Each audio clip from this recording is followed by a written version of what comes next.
What up, Puppet Jam? Wait, my music is way too loud. I can't hear. Let me turn my volume down. There we go. You got in here literally like in a split second. That's so impressive. I'll actually pull up your card and show you here in a minute too. That'd be cool. I'm doing really good. It's been hot, but aside from that, just been grinding away at work. I'm gonna get these images uploaded to all of our socials to let everybody know that we're streaming, and do my usual intro real quick. So what's up everybody? This is another Royalty CG art live stream where I'll be drawing and working on cards for the official Royalty card game. I'm Lazy Studio, I'm an artist, and you'll be seeing a lot of the artwork happening live in front of you. If you have any questions, ask away. I'm here to just do some work until about 7 o'clock, so we got about 2 hours. But yeah, Royalty CG is a 2 to 6 player party trading card game. You only need one deck to play with all 6 of your friends, 2 to 6 players. You could play it competitively, or you could play it chaotic and party oriented. Build and customize your own decks, and even get your own custom card to have your own custom card in the board game. I was about to say video game, imagine. Maybe one day. But yeah, there's our usual plug-in gimmick for the people who don't know what Royalty CG is. Huge shout out to Puppet Jam. They got their first character in the game. I'm so excited. Yeah, ask away. In the meantime, let me get your character up. I got some more work done on your card. So let me get that pulled up here, so you can take a look at where we're at. Pretty much got the inking and the shading done, and then Lazuli's going to take over for flat colors, and then I'm going to finish the background.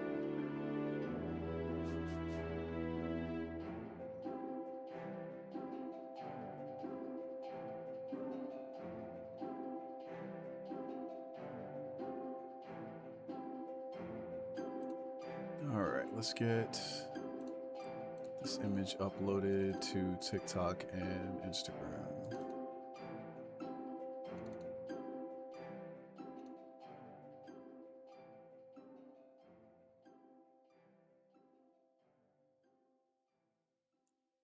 Oh yeah, I think people are going to be stoked on your card.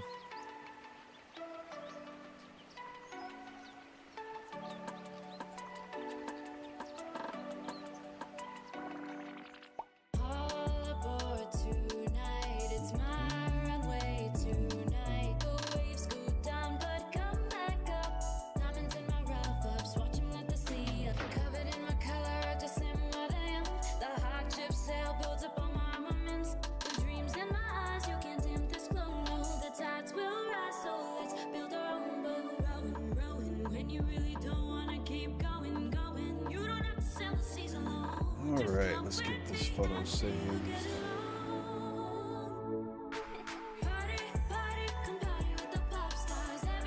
Alright, let's see here. Do you have to do the effect listed on a character in a battle if not possible?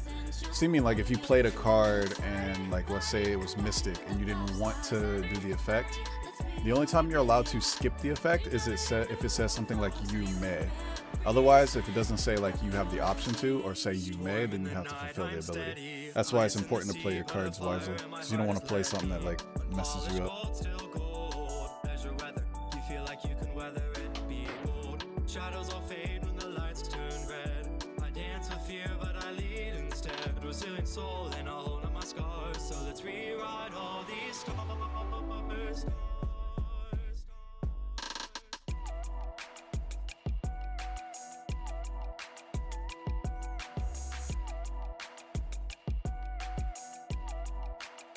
Oh, I need the link to the stream. Let me get that real quick.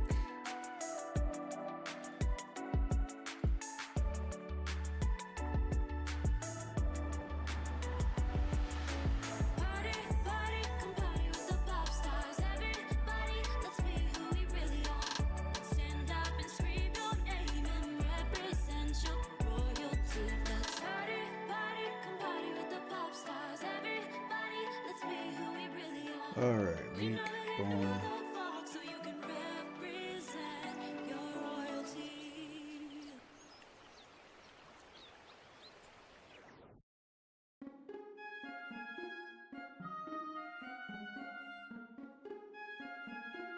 All right, posted there. Let's get this up on Discord. For those who are new or who aren't already a part of our Discord community, please feel free to find it on our website. The website will be in the link in the description.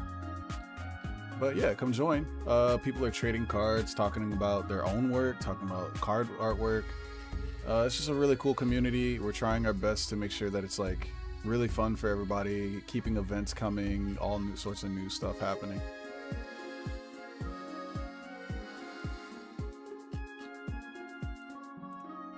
Let's see here. Announcements.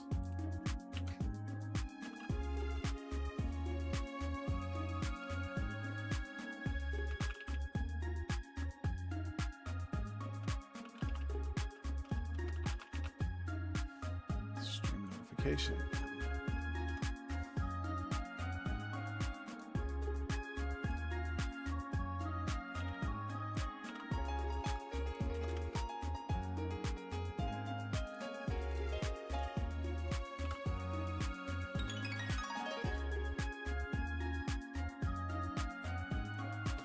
Alright, got that posted there. Now we just need to get it up on TikTok. Sorry for the wait, folks. Usual grind of putting all this stuff on all platforms. Nothing new there.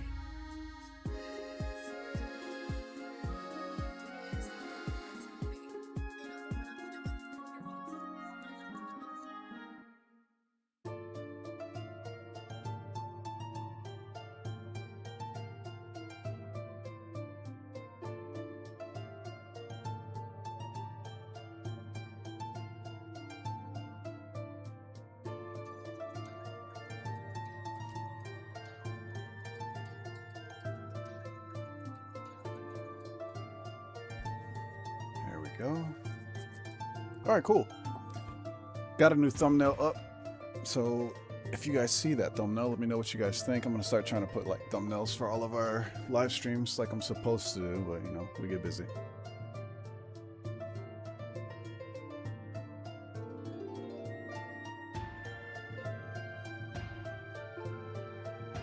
Oh, gotcha. So things like that, if you can't fulfill the requirement of the card, it doesn't get activated. So in that case, yeah, Wendell wouldn't actually be activated since there's no card for her to discard.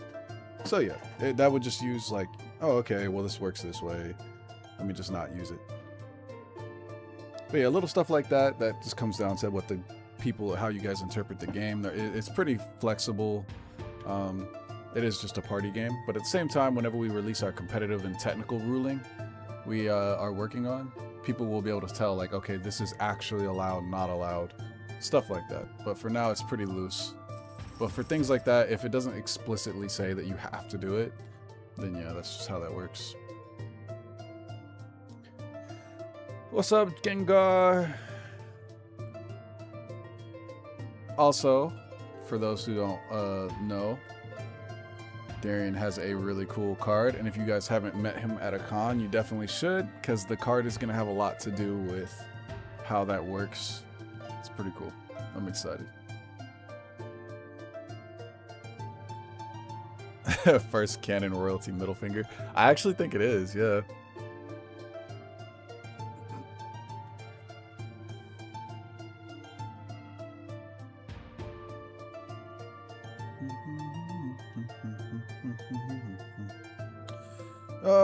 I don't have a lot of time today. I gotta go get some Asian food from the store up the street. Uh-oh. Excuse me. Sorry. But yeah, I gotta get some Asian food. It's my treat to myself today. Alright, let's get this pulled up here. I gotta think of a pose. So today I'm going to try to get through as many pieces as I can. I've already done a lot of work this morning, and we're just now getting back into the swing of things after I took like one day off, a couple of days off. I was really excited. We haven't had a few days off in a long time. I think over the course of a year, all three of us have gotten maybe 6 days off, 7 days off. So it was really nice to get a little break. But yeah, we're back into the swing of things lately and trying to get things rolling. So right now I'm working on Drowsy's card. They actually are an artist in this pack, but they still wanted to get a custom card commission, so shout out to Drowsy.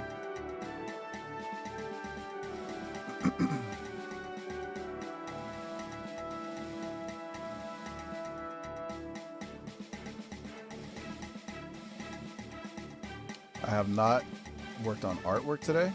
I've been mostly like revising a lot of our spreadsheets and just getting a lot of our schedule stuff sorted and paperwork, website updates, a lot of like maintenance stuff. So I might be a little stiff, but we'll see.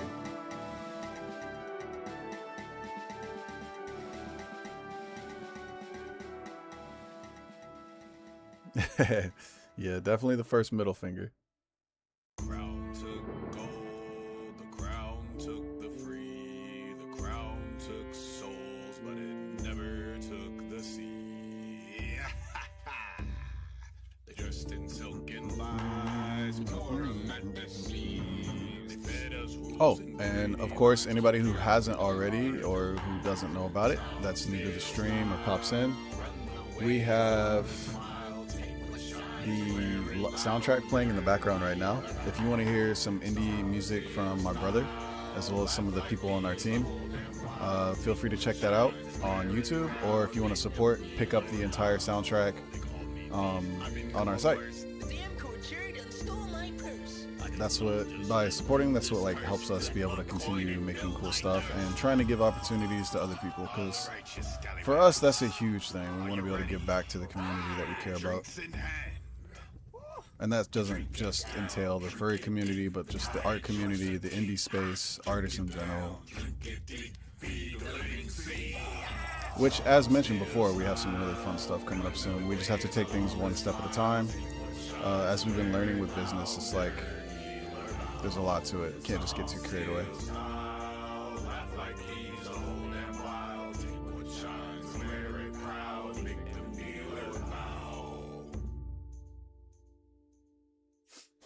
Shout out to Kumba and all the other Anchor. It was amazing to be able to put together a little furry pop star group. Hopefully we can revisit that pretty soon.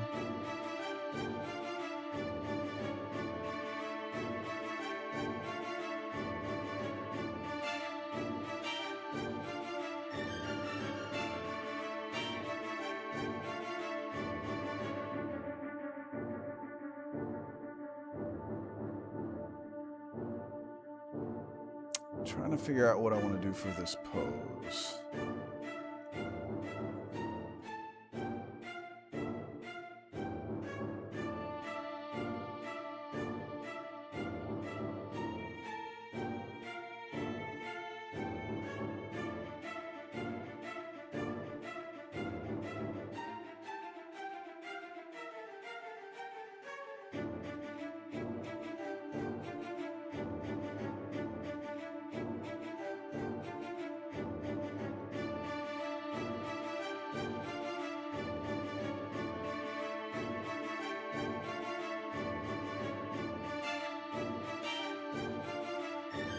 Also gonna copy the head here.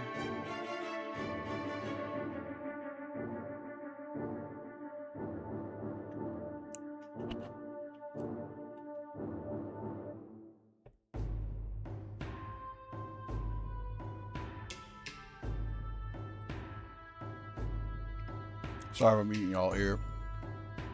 I was past a cookie. I can't turn it down. I'm a sucker for sweets.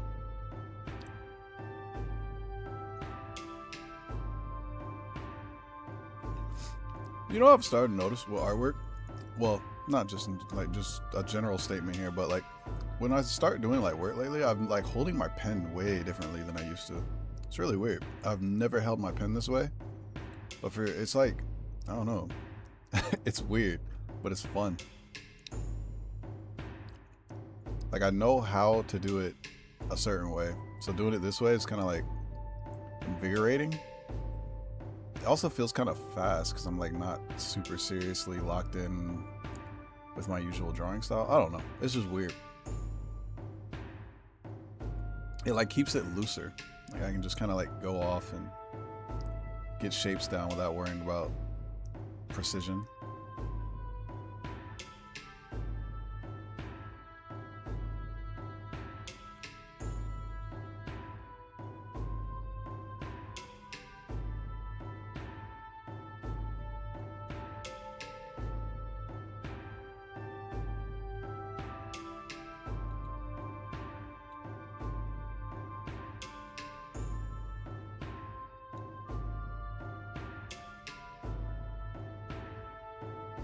And then I can switch my grip to this style and I can get harsher lines and more details.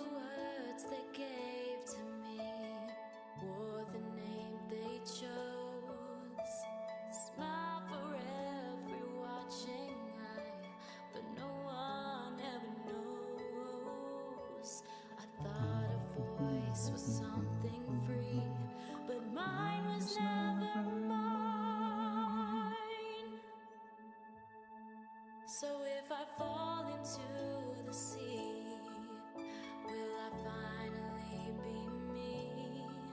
No longer chained to the melody, no more lies to leave. Again, if you haven't already, follow Drowsy.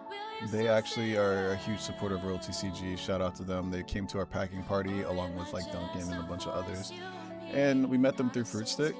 But they're a really nice person, and they'll be doing some artwork for the next expansion. A big shout out to all the artists, actually. We have some really cool people on board, such as Alligator, Icy, Milo. I'm trying to remember everybody's name off top, sorry. Artists and furries alike have a lot of names. It's hard for me to remember everybody. But yeah, there's just a lot of artists coming up in this next expansion. It's really cool. Dying Artist has been popping off in our server, doing tons of commissions and freebies and all sorts of stuff. Amazing work from all of them. I can't wait to show the cards and start revealing stuff.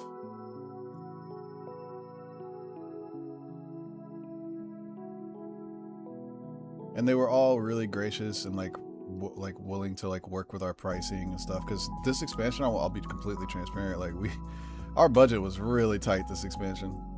Like we picked up artists in the other expansions too, but our budget for this one was like really tight and small, and I don't like not paying artists their fair share, but these artists were just so excited and wanted to support, so a huge shout out to them again for like being willing to be flexible, and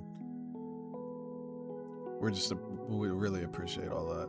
Like I'm just trying to give people opportunities that I didn't have. And in order to do that, we do need to be a good business and stay profitable so that I can actually pay people a fair wage. But a lot of people just enjoy the work and working along on a project that like is fun and something they can get behind. So that's really exciting and fun to see. And shout out to all our previous artists too. Like we definitely like appreciate everybody that's been on board and as a contributor, not just artists, but just in general, from musicians to artists to voice actors. And if you want to be a contributor and help out in any way you can, whether that's just even helping us pack for packing parties like we do for cons, because we do a lot of we do charity stuff sometimes and all sorts of different things. So if you want to just be a contributor and help out, join our Discord. We post announcements there for like what we're available for, what openings we have. If you want to play test, be a play tester, kind of help with card development and stuff like that. We do all kinds of different things. So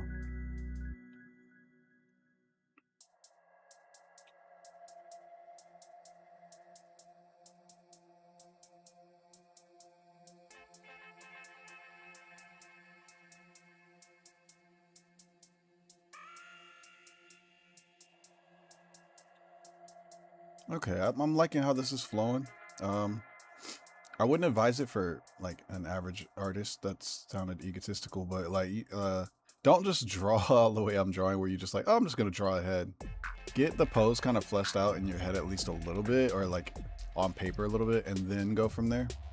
The reason I kind of get carried away on heads and fleshing out the details of heads is because for me the face is the most important, but I'm also very comfortable at faces, whereas some people might take a really long time to flesh out a face. And you don't want to spend all that time when you don't even like the pose and then have to just change the face later. It's just, you're going to be disappointed.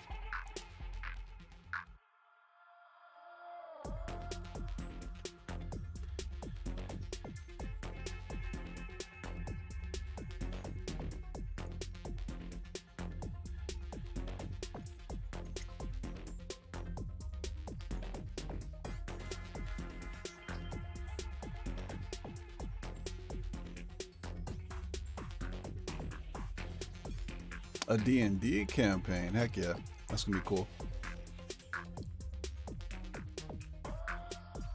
What up, Showtime?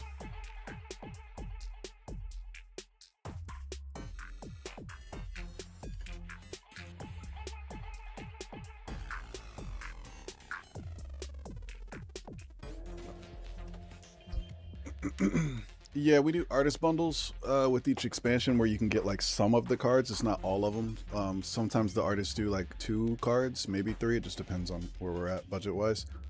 And we try to toss like a few of the cards in there, and money made from the expansions we try to put towards the artists or towards the next artists that are coming.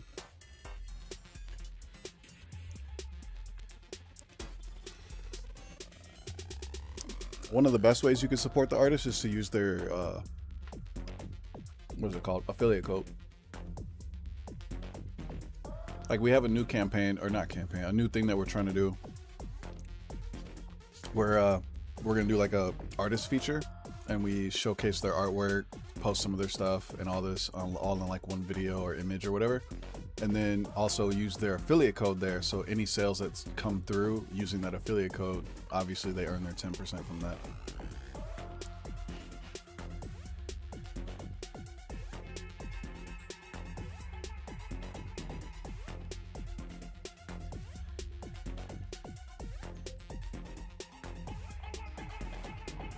Outfit design kind of just comes with well, sometimes people send references, so obviously I just follow that. But if it's kind of like loose, or they're giving me like creative freedom, like here Drowsy didn't really have an outfit specified, so I don't know if they wanted their character like Barbie doll nude or for me to design one, so I'm just gonna kind of design one. Since they're a druid, the best way to show that they're a druid is through the outfit with this character. So I have a couple of references pulled up. Sometimes I just wing it and then come back and tighten it up during the detailed sketch phase. Like I'll just loosely get like a flow of how I want clothing to look and feel, and then I'll go through and make it look good. Because in art, for me at least, it's like once it feels good, the rest kind of falls into place. That's why I don't really stress the details and stuff.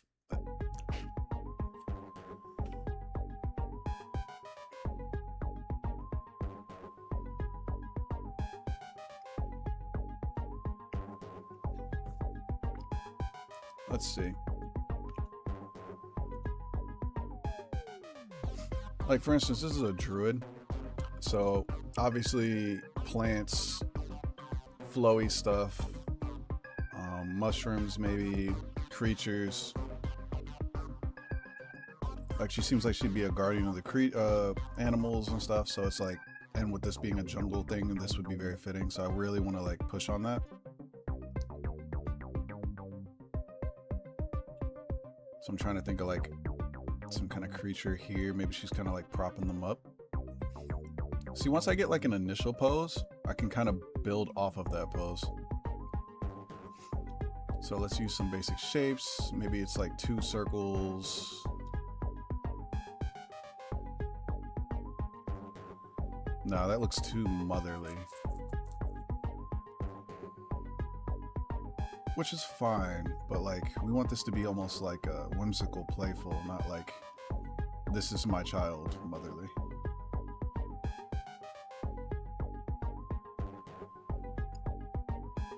Maybe I can save it from being motherly by drawing more of this creature.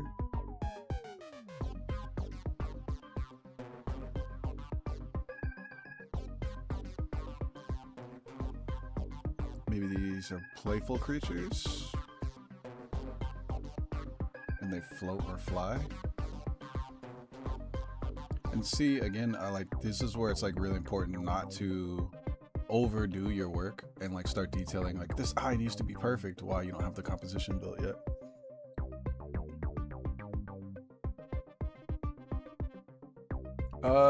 When it comes to poses, I'm kind of like comfortable with them. I've done like manga and comics for so long that like poses aren't really like too problematic for me.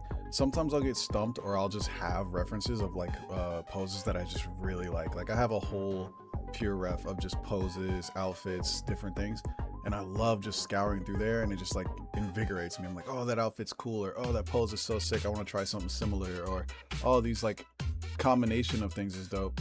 And then sometimes I just sit down and just go. Like today, it's one of those sit down and go days. Like I don't really have a reference for like posing on this one. I'm just kind of winging it, making it up as I go.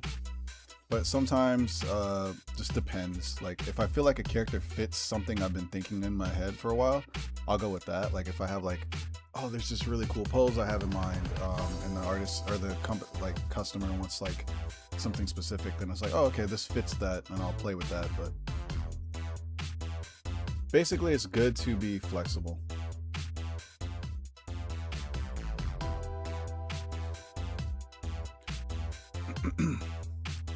I rarely use 3D. Oh, I paused the music. I rarely use the 3D pose modeler that I have, but for those curious, I probably will release this eventually, but where is it? Yeah, here it is. So this is something I actually sculpted in Blender. Obviously it's Lazuli, but this is a really useful tool that I created not just for our, reference, but for our artists, because not everybody does like a semi-chibi style like we do with Royalty CG, so it's a little tough for them to adapt their style. So this is really useful for like obvious reasons, like because you can pose it how you want it. The bone structures aren't there. It kind of works the way it's supposed to. It was very loosely done. Like I didn't put a lot of effort into the rigging and the body rig, so it doesn't bend and it doesn't have like what are they called, LK, IK bones or whatever, so it doesn't stop where it should. But it still like moves and you can kind of like get a rough pose down. You can change the perspective by mouse wheeling whenever you click on camera view.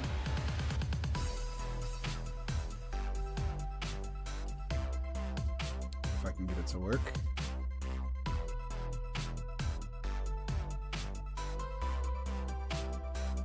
I won't change the perspective, but that's fine. I'm not. Okay, there we go. So like, let's say you had like a really complicated pose. You can do something like this, pull the leg back, maybe they're like jumping towards the viewer or something, head pulled back. But yeah, you can see how this is really useful. I encourage my artists, or I say my artists, but I encourage the artists that we commission, like the guest artists and stuff, to use this. People can trace it if they want. It's just really good for referencing. But obviously there's a lot of flaws, and when it comes to like just straight up drawing over things like this, I wouldn't recommend it all the time. If you're doing like a study or learning, that's totally fine. And I actually am not opposed to artists using this tool if they're like doing work for us, if they just really are struggling. Because in the end, it's still gonna come out like the way that they would draw it. So like, you can see I'm not following this reference to a T, and most artists don't. Like, it's supposed to just be there for the proportions. Like this neck is off, so I would fix this neck. I mean, I would probably move this whole head forward and then start getting some of this more bare bones stuff down. Pull this arm back so it's more dynamic. This is how I recommend that artists should use references when they're like learning, or like not even learning, like if you're doing like an actual commission or something. Like there's nothing wrong using these, just use them so loosely that it's still your own original work. Because I mean, in this day and age, you kind of have to keep up. So if you have like a large work queue like I do, I'm not like, again, saying trace work, obviously that's not okay. But like, if you're using like 3D models for like in this very specific case, I don't think there's anything wrong with doing it like this, because you're still rebuilding it and restructuring it. It's the same as drawing it from your own mind. And then eventually just get rid of this completely. I highly recommend artists get rid of whatever references they're using as early as possible. Even if you're like not like that experienced or comfortable with something, get rid of it quickly. Because the quicker you get rid of it, the more original your artwork is going to become, and the more your style bleeds through. Nobody wants just a bar for bar copy of something else. Unless that's actually what you're going for, or there's like some reason behind it, like, oh, this piece means a lot to me, I really want to recreate it, or I'm trying to learn this specific skill. Go ahead, just get rid of the ref as early as you can and just build from there. But like even me, like there's some pieces that I referenced heavily because it's like I really like this concept or delivery, and it's like I really want to capture the same feeling for a very specific reason, or this coloring and stuff. But yeah, you can see how this would be really useful. Maybe she's like looking up at something. Maybe add some perspective lines down here. Maybe there's a tree back here, and this is like hanging fruit. But yeah, that kind of stuff is really useful if you're ever gonna do 3D posing. I got off on a tangent there, but yeah, 3D stuff.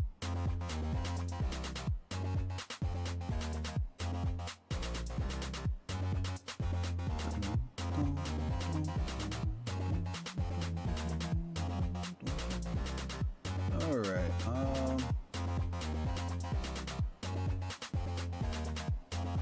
I think what would save this pose is instead of it being so motherly like this. I mean, I should ask Drowsy. They probably would like it. Who knows? But I'm gonna do something more playful to really like capture the energy of the creatures and show off more of her body, because I don't want to block her body too much. In the last card art we did, her body wasn't necessarily blocked, but like it's a cool pose. This piece came out dope. Like, I'm not saying anything like that, but in this one I kind of want to open it up more and show off her anatomy and structure, so her character can kind of get more spotlight instead of just the concept and pose. Your character here's are specifically supposed to show off the character, so I am sort of limited. What up, Jay? But yeah, I'm kind of limited because like there's a lot of really cool poses I want to try or do. Actually, let me just pull up my ref. This would probably be a good like learning lesson for a lot of artists or anybody in general. Let's see here. How would I share this? I'll just copy paste. Let's see here. Where's my pose thing?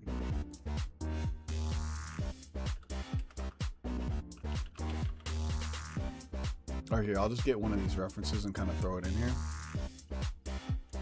So let's start file, A4 main, bada bing. And sorry if I start yapping. Like, it's really fun for me to be able to like talk about artwork. I love sharing stuff, and I'm very, very much like, if I learn something new or see something new or anything like that, I love sharing about it and talking about it. I'm an art geek. I say as I don't actually know the terms or anything when it comes to artwork.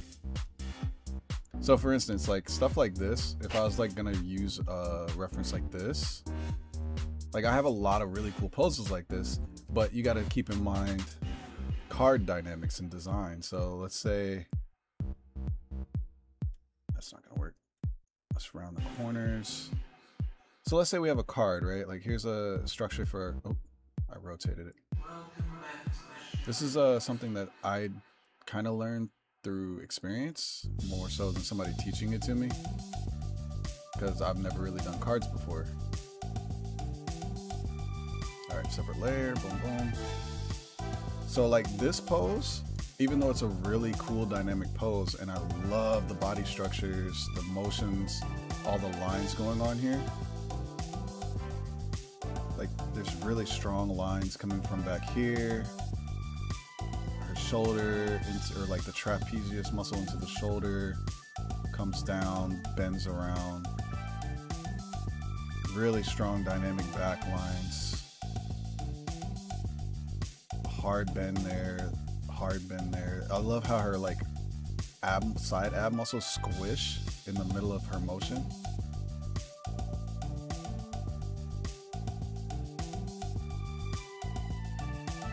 Shoulder sticks out over here.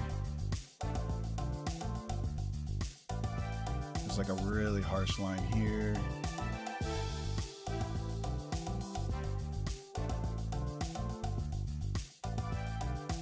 I love that bend of the wrist. I love harsh bends and wrist. It just looks so cool and dynamic.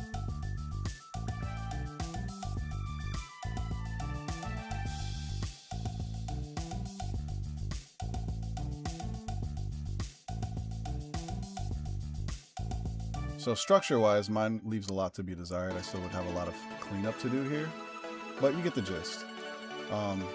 This is why gesture drawing is so important. Like this is something I always preach, is using gesture drawing and just capturing the motion of body before you start worrying about details and stuff. But like, okay, so now that we have this sketched, let's assume this is like a royalty CG card, right? So we have like the shape of the card, a little triangle over here, a little descriptor box.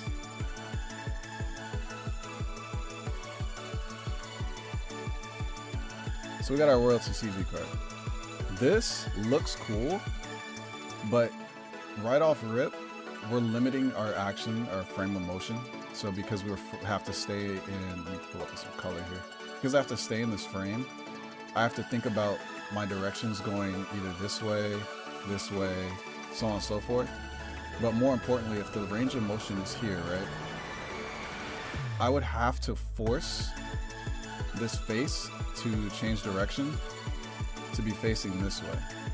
So I would have to like revise this so that she was facing over here. And then draw eye, make up for it here, right? So now her range of motion has changed from this to a bit more of a downward motion, because her face being this way, even though her arm and everything is facing, the point of impact would probably be like right here. And then the direction of what she just hit would probably have traveled like that. So because I changed that, I have to change her body and structure and posing. So we're also missing a lot of her limbs here. So this is like if this was a custom card commission, I would want to get as much of the body in as I could that's respecting the composition. So I would like try to get more leg in here, but it would have to be the back leg because we have to keep them respect this posing. So it's like, so now we're changing the original pose so much it almost doesn't feel the same. And that's why I have to be careful if I use references and stuff like this, because it isn't always going to translate.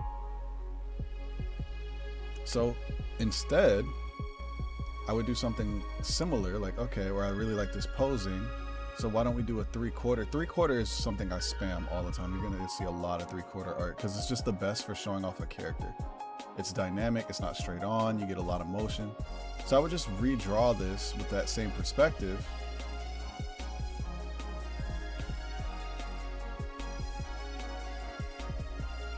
Maybe her arm bends this way.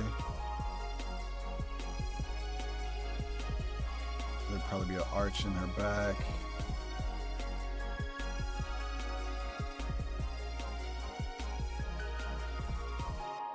We'd use foreshortening here.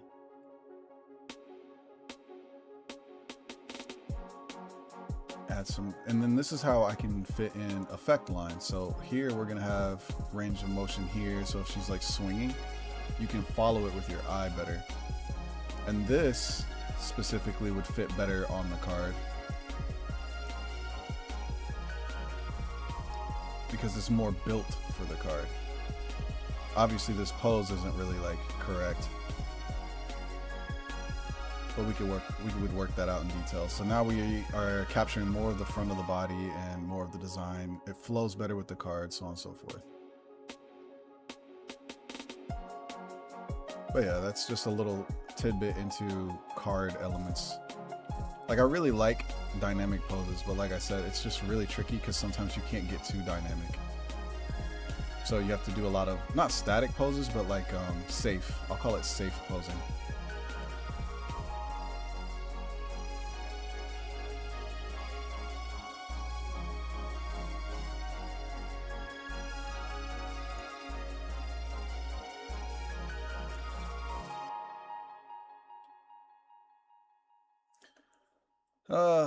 All the things I've learned. I'll yap for days. What up, Hilly?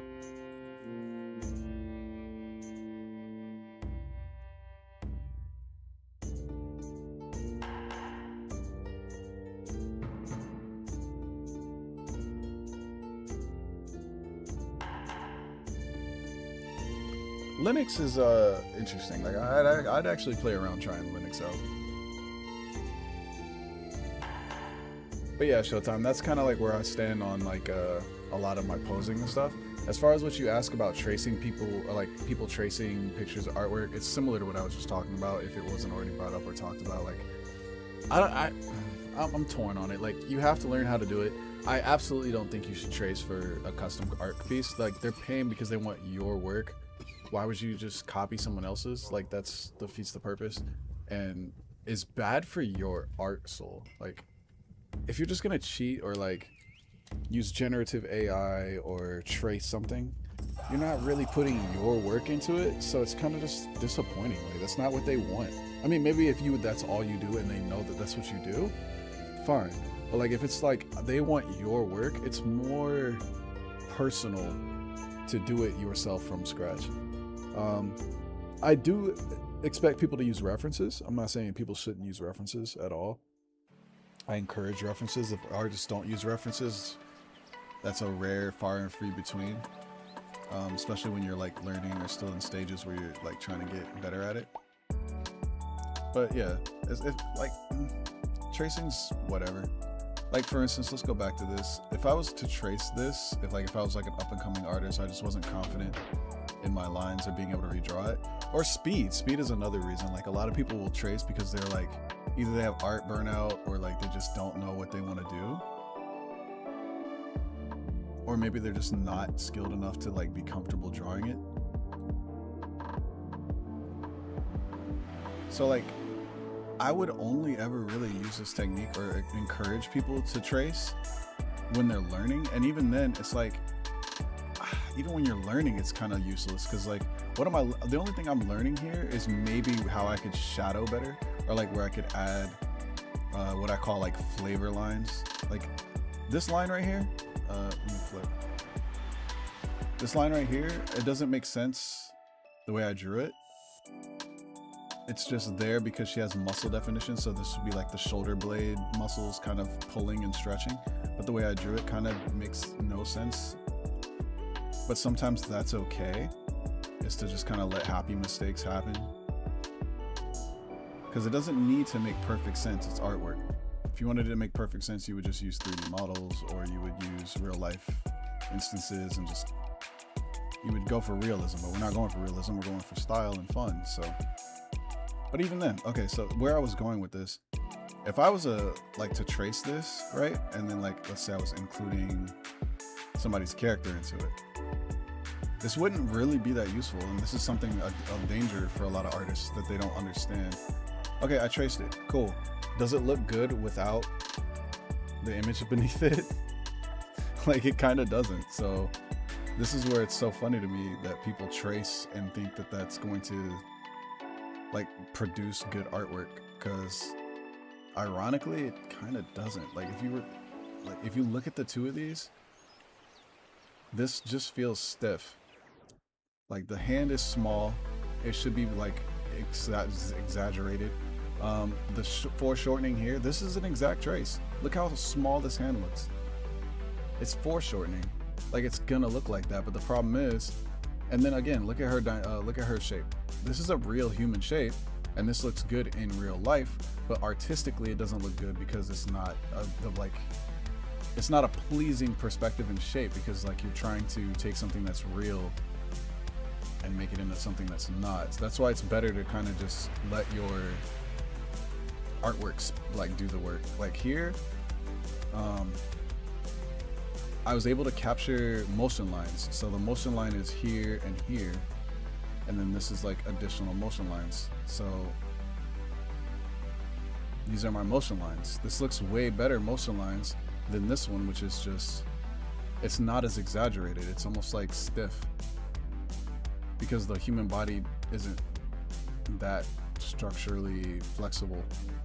Like, just look at the difference between these two structures. Like, this structure, stiff. This structure, flowy. So you just get more out of it whenever you're able to play with posing and gesturing, which then creates better artwork, or in my opinion, better artwork, and more, it feels better. I don't know. It's all out of feeling.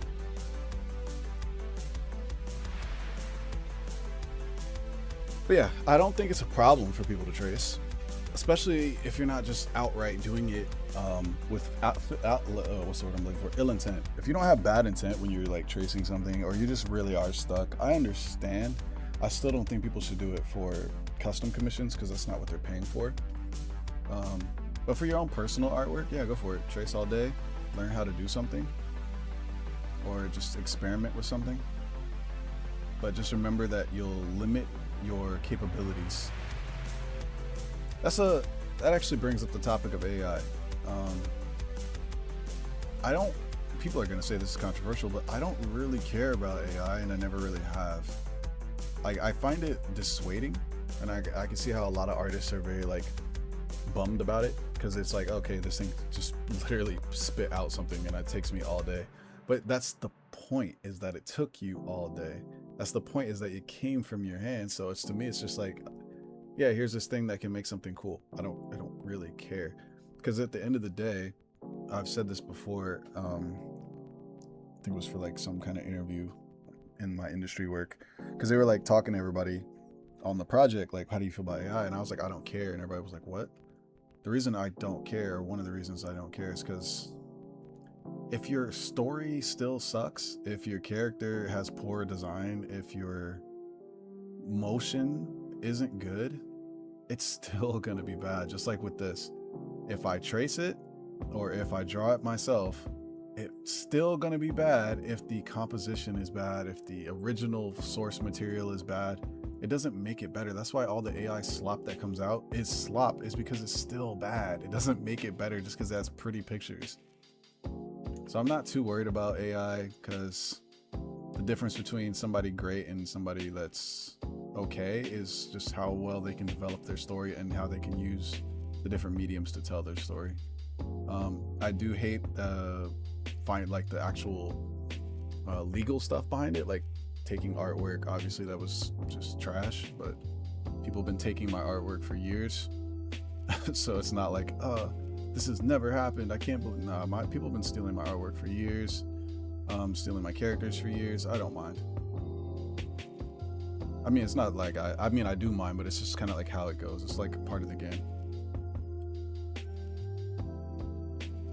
But yeah, like I said, the AI stuff, the tracing, however somebody wants to produce something, they can produce it, but they need to remember the reason you produce it is part of the reason you're even doing it to begin with. It's to build skills and build on it. Like, I could go on YouTube and follow a step-by-step tutorial in Blender on how to create a specific thing that I don't understand, or I can even go download the asset and then upload it to Blender and then just use it as like a kit bash, but I'm not gonna learn anything.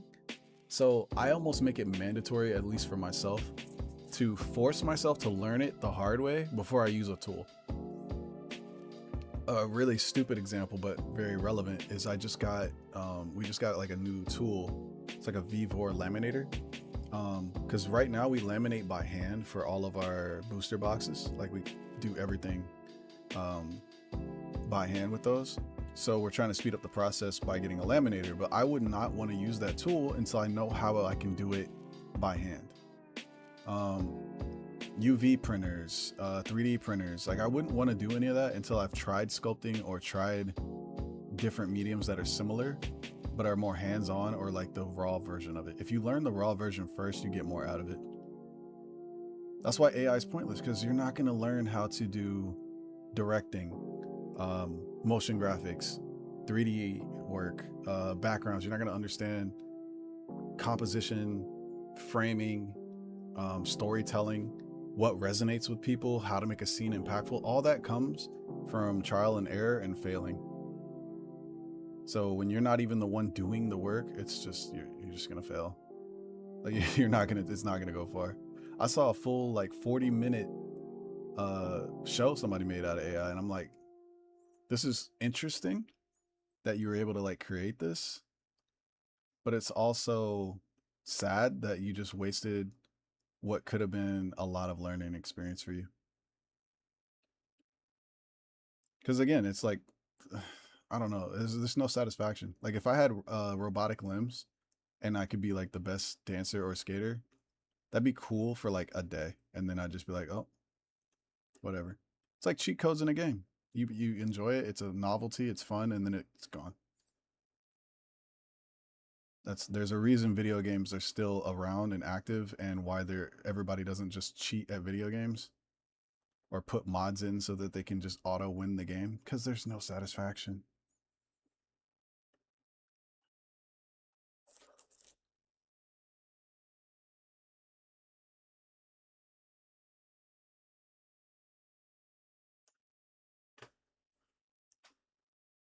Yeah, the environmental factor is huge too. I don't think people. I mean, the more I dig into it, and the more I learn about it, the more I'm just like, what is this, bro? Like, there's such a rat race for data centers that it's actually mind-boggling to me. Like, why are we rat racing against China and like, what's the other place? There's another place that has like crazy amount of data centers, and like America's like really pushing to create a whole bunch of data centers to play catch up. I know it's mainly an arms race. At least that's what my assumption would be. Is like I feel like this is mostly an arms race to create AI uh warfare. Um and since it's like a nuclear race, like everybody was racing to get a nuclear bomb first so that they could say, here's how much power I have, y'all back off type of deal. So I feel like it's the same thing with AI right now. Like they're just rat racing to try to get the most AI powerhouse they could do so that they can say, you guys can't mess with us because we have this and we'll destroy you. That's what it kind of just feels like right now, which is a shame because I feel like there's actually a lot of places for AI to be a positive impact. But per usual, humans humans are humans. Generative AI is just, again, like I'm sitting here mowing my lawn in 100-degree weather. Like, why am I mowing my lawn? I like, bro, you're making pretty artwork while I mow my lawn. Like, no, bro.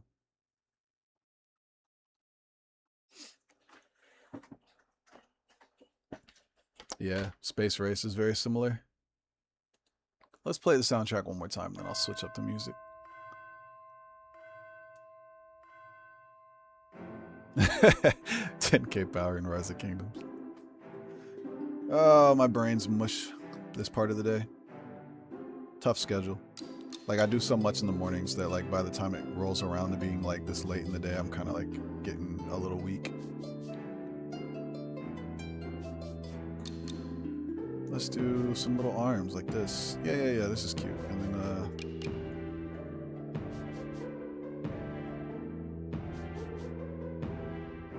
we'll sort out what kind of creature this is later. I do have some creatures I designed I could probably plug in here, actually. We'll see. I have like this little Cyclops thing. Maybe I'll use that.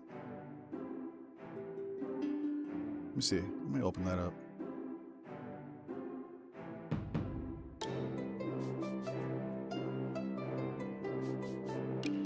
Monsters, monsters. Where are the monsters?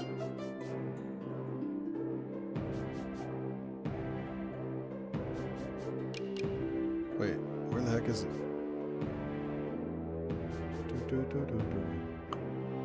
There it is.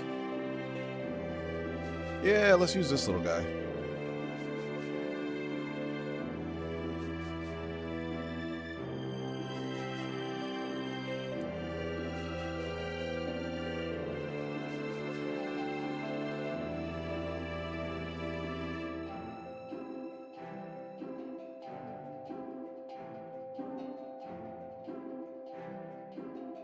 Let's see. Inspiration as an artist. That's a good prompt. Let's see. Thinking back when I was a kid, I just drew because I was like, oh, that's cool. I want to like draw Ninja Turtles. I think was like one of the first things I ever drew. And I drew it like a Pringle. I remember distinctly. Like I drew like the head. Here, let me draw it in like blue so you guys can see what I'm doing. I think I drew like the head like this. Where is it? And then I drew like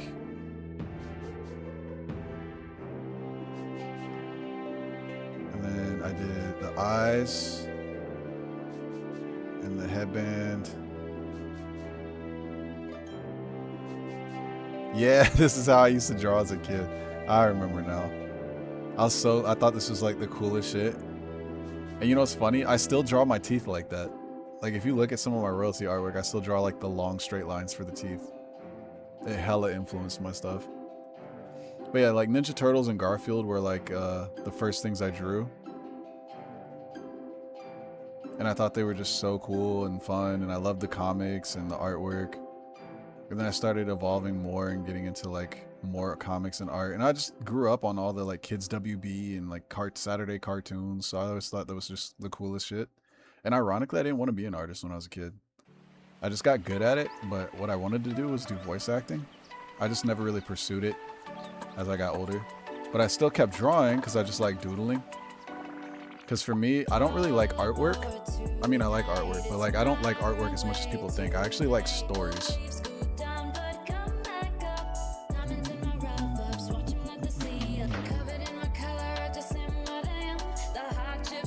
But yeah, as far as let me skip this song because I don't want to talk over other voices. Shout out to all of Anchor again. I actually am not the biggest Ninja Turtles fan in the world. I just always thought it was cool when I was a kid, but as I got older and actually started caring about my artwork getting better, obviously anime had a huge impact and manga. Like Totoro was like early when I got from like the library, and I was like, this is so cool. So I like started drawing anime characters, and like I got my hands on some like VHS tapes. I think some of my first ones were like Sonic the Hedgehog's OVA, Ruin Explorers 2, The Slayers. Oh my god, The Slayers was like, I replayed that VHS tape over and over with that opening. And then Toonami came out and I was like, this is the coolest thing in the world. I like grew up on Gundam Wing, Outlaw Star, Dragon Ball Z, the classics, Yu Yu Hakusho, stuff like that. But yeah, all that obviously inspired my style. I will give my flowers where it's due, because one of the biggest inspirations to my art style in general ever, period, is Else Villa. And they still do artwork, and I've actually reached out and spoken to them as I got older, which was really cool because it was kind of like meeting your heroes moment. There's an artist on DeviantArt, or that used to be on DeviantArt, called Else Villa, and I loved their work. It was so out of the norm because he didn't really follow structures properly. It looked anime, but wasn't anime at all. It was just very like his own style and shit. So it was just like, whoa, this is the sickest thing ever. His designs were crazy. There was so much noise going on in all of the images.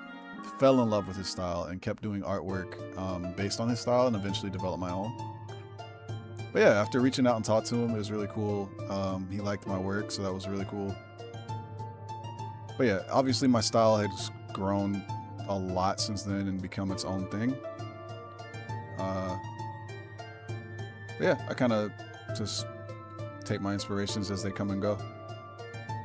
Sometimes I'll play with new things or experiment with like manga styles, and obviously with my artwork, even on these cards, you can probably see my comic inspiration or like my manga inspiration. But yeah, dynamic posing is big for me.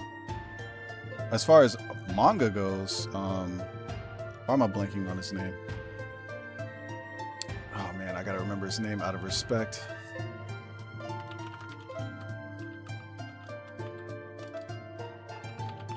I'm looking it up. Yusuke Murata. I love Yusuke Murata's manga artwork. Oh my god, his like actually insane. I love Oda, just because he's got such an original style that's really pushed me. Because it's like, oh cool, like you can just draw whatever you want, however you want. Originality stands above all. It matters more if you have an original style than it does if you have a clean, perfect style. If your style stands out and people recognize your work from behind a black silhouette, that means you have a good character design and a good style. And that matters way more. That's another reason AI doesn't really scare me, or like I'm not too worried about AI, because it's like, you're just, it's not, you can't get the same style. Like you can use the same prompt over and over again, you're not going to get the same style. The work changes between every single piece. Even if you're able to prompt it perfectly, it's just like, it looks ass, bro. Like it doesn't stick. By the time you do all that work trying to like get the prompt to follow your style, you might as well just hired the person or done it yourself. It would have been a lot easier. We'll see how it grows, but again, like it's a means to an end. Shortcuts, cheat codes, takes the fun out of it. What kind of tail should these things have?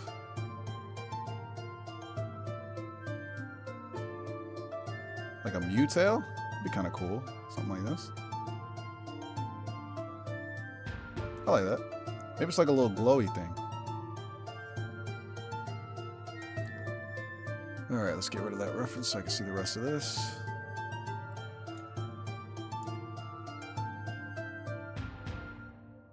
Let's move this character a little bit farther away from her. It feels like it's a little too up on her shoulder.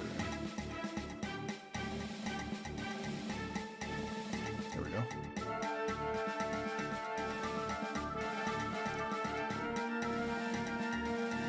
Yeah, like a little anglerfish. That'd be pretty cool.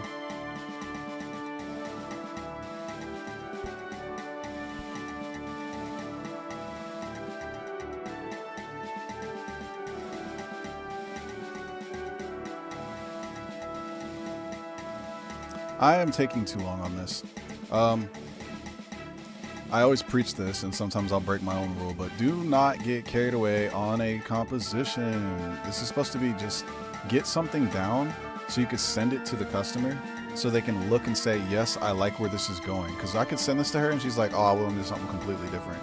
And then I just spent like half an hour to an hour sketching something she doesn't even like. Normally, an artist should probably do something what's called thumbnailing. Let me pull something up for another reference. So for manga, this is what we do is like, okay, here's this, or storyboarding. Voices.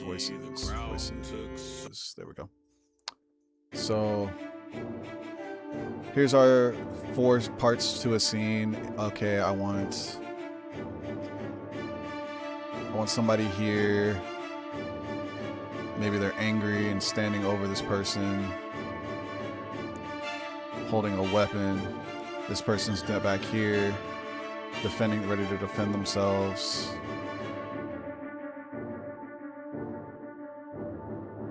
Or maybe they also have a weapon. Maybe there's harsh shadows coming this way. Build the perspective. Where's the horizon line? Here's the foreground lines. And then we use rule of thirds. So if we got a big thing here and we have a little thing here, we want the eye to go towards this. So we would want the structures and everything around it to build towards that. So maybe if there's a mountain back here in the distance, we want to kind of lead people's eye to this.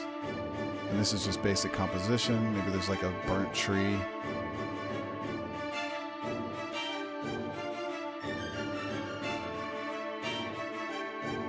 Maybe a rock here. Some battle damage on the floor. This would be darker shadows because it's closer to the foreground.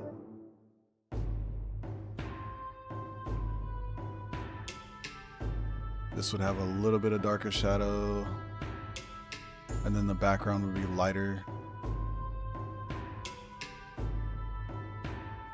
Cool, so now we have composition, right? This is what you should send a customer. Every person should send this to a customer first. And I do it on a lot of royalty stuff. Sometimes you'll see it comes out really loose, but sometimes I get carried away and put a little more detail into it because I have a little bit of speed to make up for that. But you should do like 4 scenes of this. Like for most artists, I would recommend they do 4 scenes. Draw the same thing. So like, okay, so now maybe it's a face-to-face.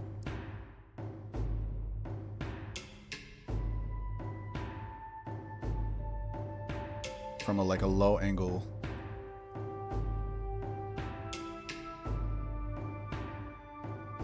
Or maybe it's a really dynamic shot from the top view. Like, okay, we're going from here. Sword in the air.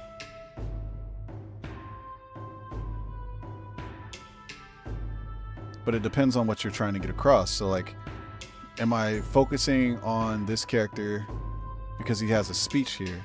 Am I focusing on both characters here because maybe they're talking to each other?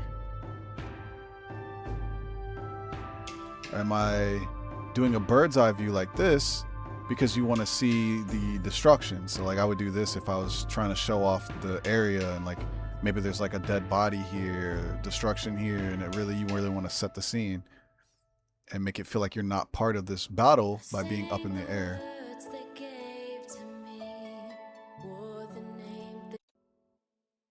Oh, you're totally fine. Like I enjoy taking a break from my normal work to hop around and talk about stuff.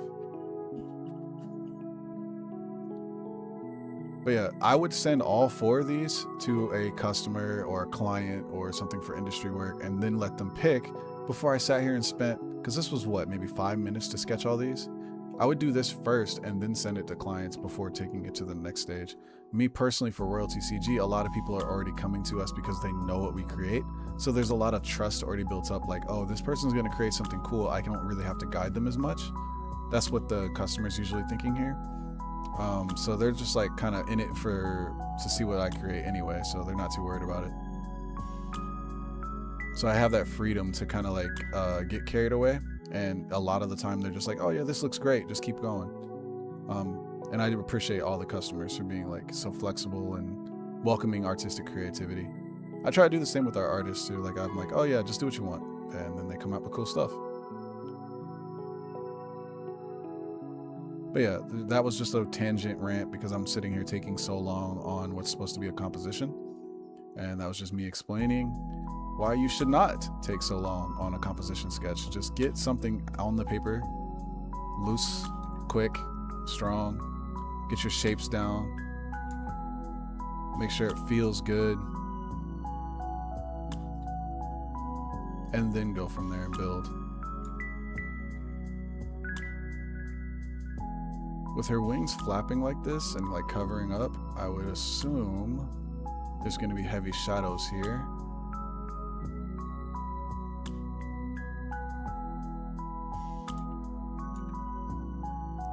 The legs feel like they're too short, so let's bring these down some.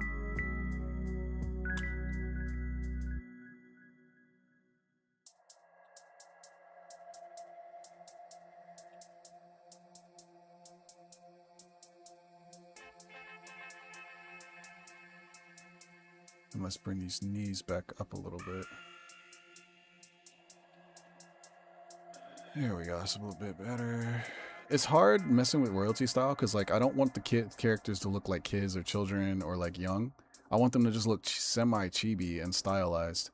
And that's a really tricky thing to like balance sometimes. And I find myself redrawing and repurposing the style a lot.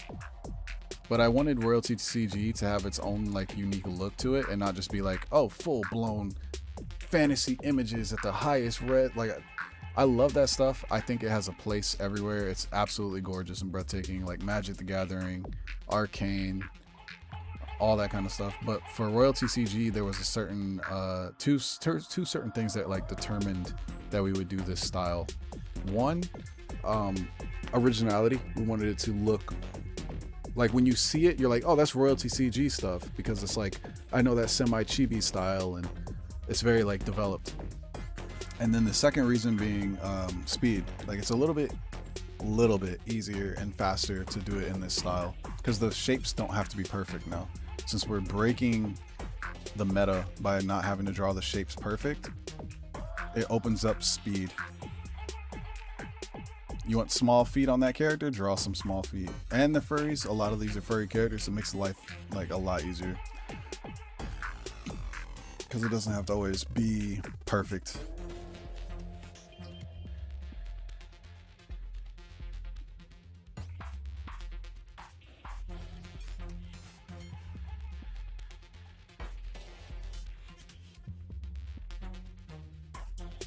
These look like big feet.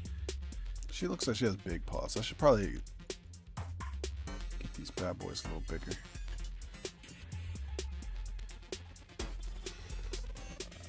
Yeah, it looks better.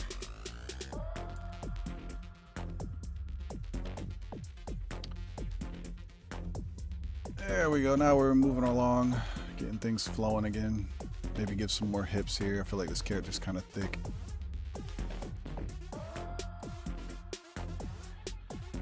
And we got big old girthy fluffy tail.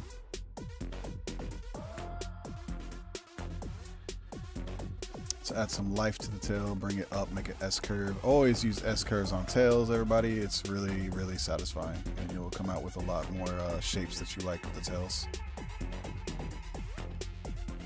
Then goes into some feathers.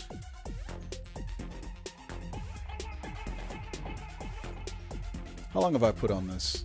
What are we at? What's our time frame? We've been at it for about an hour. Not bad.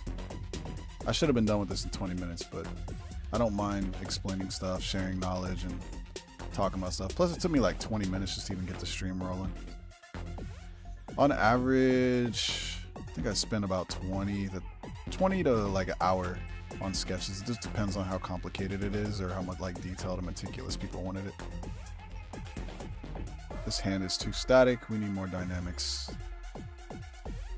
So this is where like custom characters can be tricky because you need to know a little bit about the character. That's why we ask for lore, not just for the card. Because you need to know like how would this character react? Are they playful? Are they like moody? Are they like Vex from League of Legends? You need to have these kind of answers so that you can kind of like have fun with the character.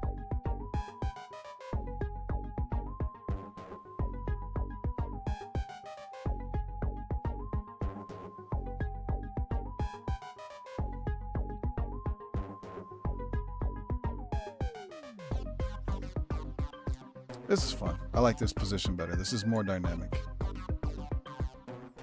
Alright. We do have a little bit of fuzziness going on here.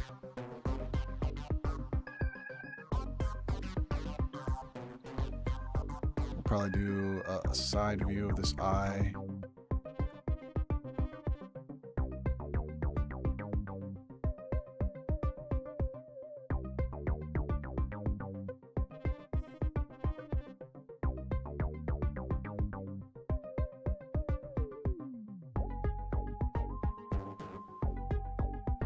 I have no idea how this character's, or like this little monster's like shaping would be, so I'm kind of doing it on the fly.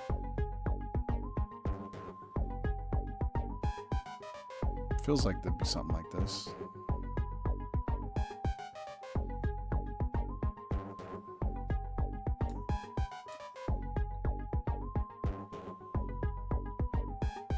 Little hand up here gripping. Other little hand right here gripping.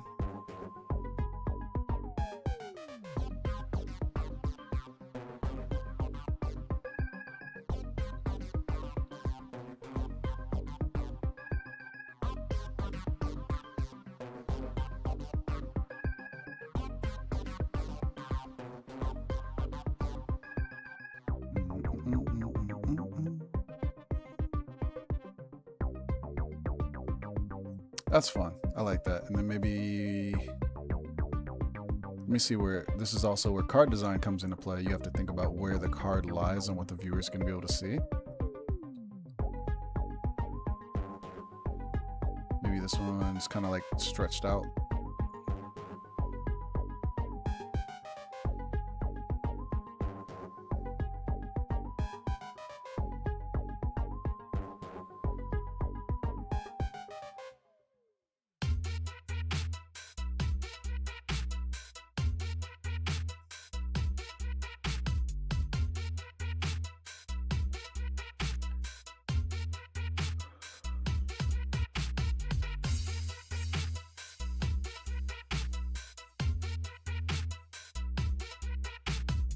Alright, it looks cute. I like how this came out. I think the last thing I would do is maybe lower this so they can see art better, and then maybe get a little bit of background artwork here.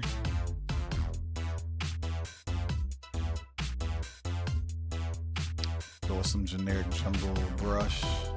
Since this is a character focus because we got little creatures and stuff, we don't want to draw attention away too much from what's actually happening in the picture.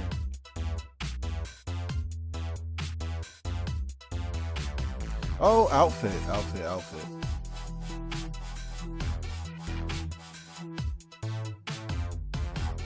Let me double check. What did they want specifically?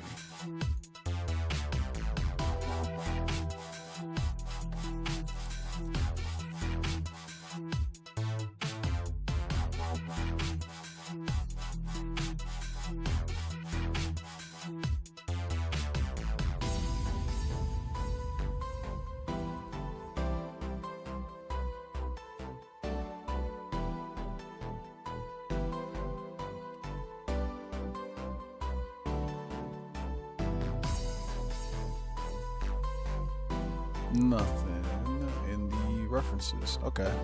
So I think I'm free to do whatever, and I'm pretty sure they would want their character clothed. It's hard to tell.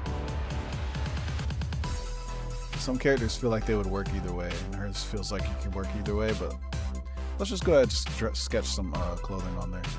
Just like I said, it depends on what they ask for, but since this is a druid, you would only know that this is a druid by outfit, basically. So I need to like really sell the outfit here. I'm thinking, let's do some really cute socks down here.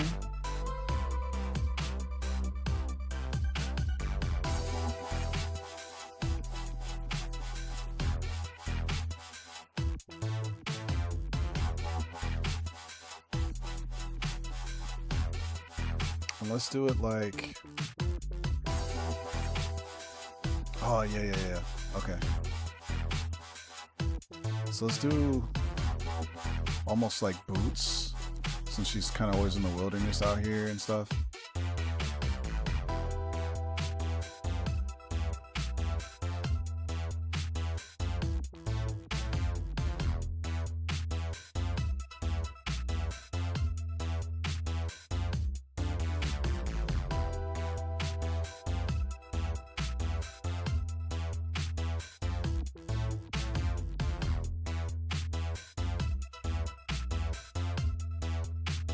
And then let's give her some almost baggy socks. I think that would be really cute. Like,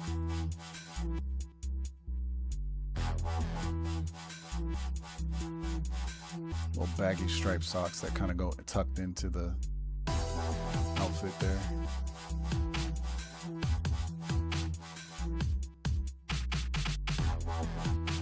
Okay, and then we'll have her fluff sticking out of the socks.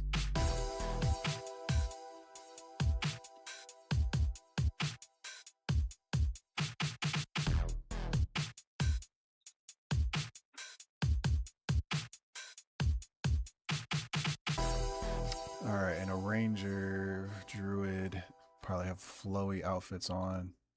So let's do something like this.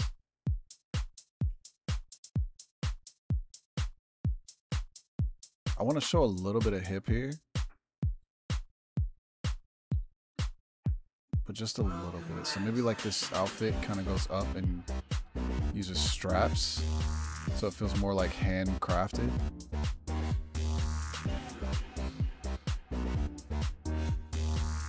And that would come across the fabric.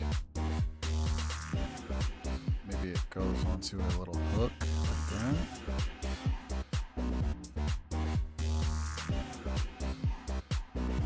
Okay. We need some kind of sash or belt. So maybe she's got some kind of attachment here.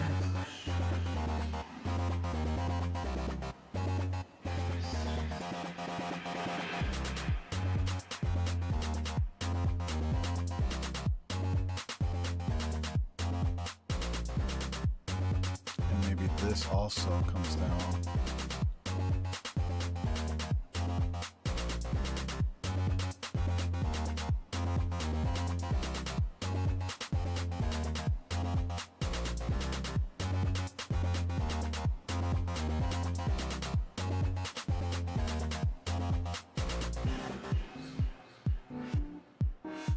Yeah, like I like when there's multi-layers to like outfits like this.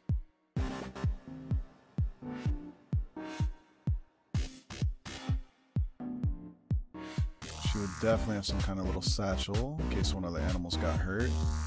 But maybe we do a tail satchel. Those are always cute.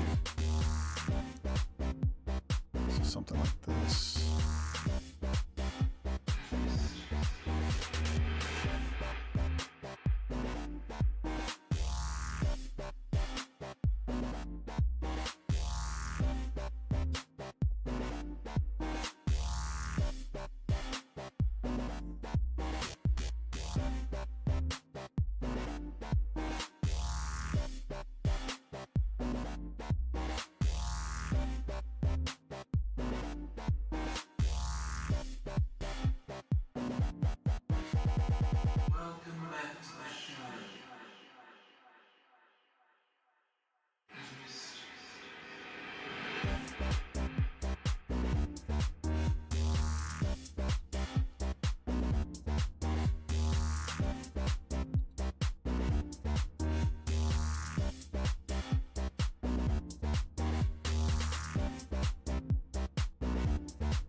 Little tail satchel, that's cute.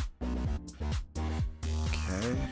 We don't want to lose too much of her shape because her shape is really fun right now. So we're going to build around that shape by just pushing the outer clothing away from her body. It hides her shape, but at the same time it tells you where it pulls so that you can tell how she should be shaped on these certain parts.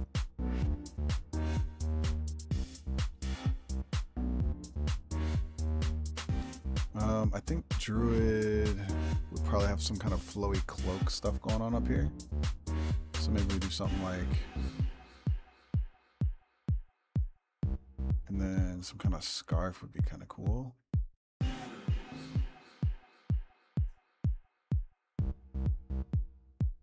Oh, she has a fluffy neck. Let's make use of her fluffy neck.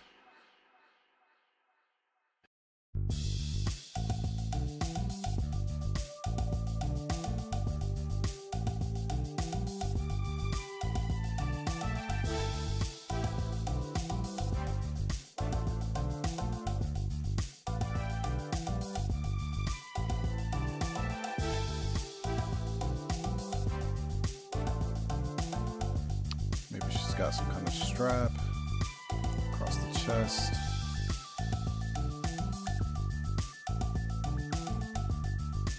Maybe this belt actually goes across her outfit here. Yeah, I like that a bit better.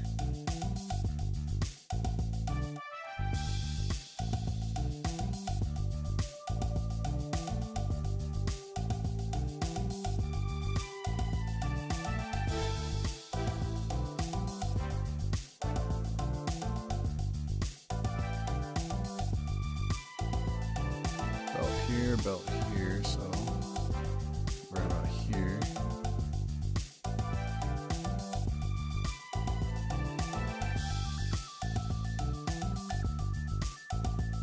Maybe this should be kind of shredded up a little bit, give it a bit more of a natural feel.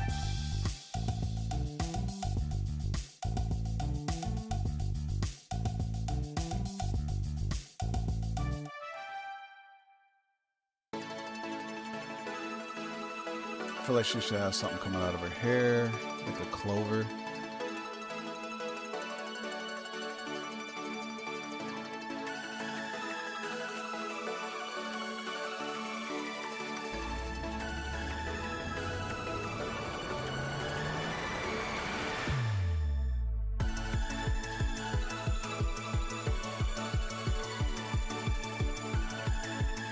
Maybe some hand wraps.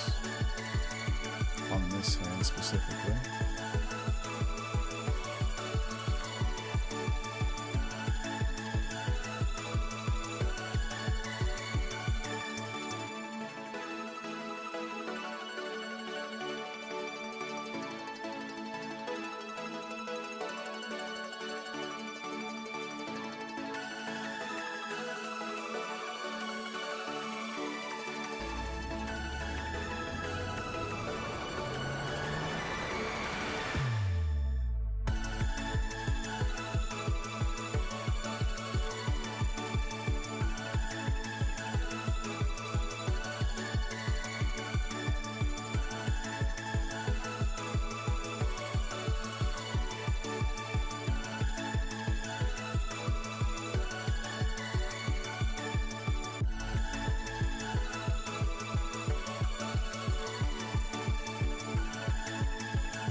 Let's see, what else would be on the Druid? Maybe some kind of thigh wrap here. Or actually, the clothes should probably come down to there. It gives me more space to work with some design elements.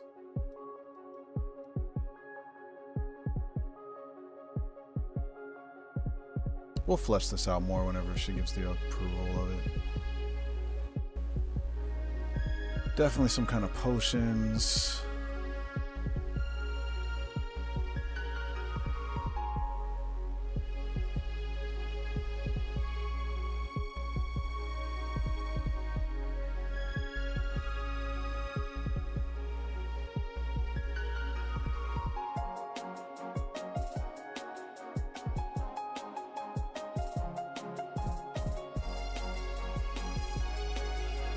This looks good. I'm gonna leave it here and send this off.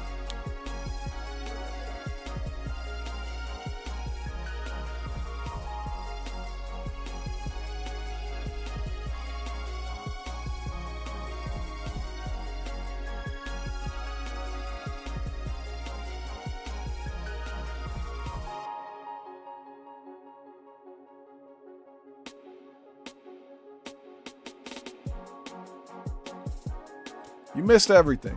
I'm done streaming. I did all the artwork. All of it's finished. Every single card in this whole set.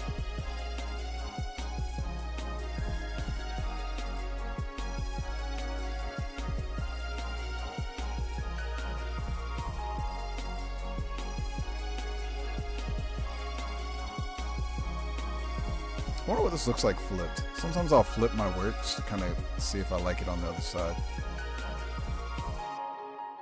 And I don't. It doesn't feel balanced.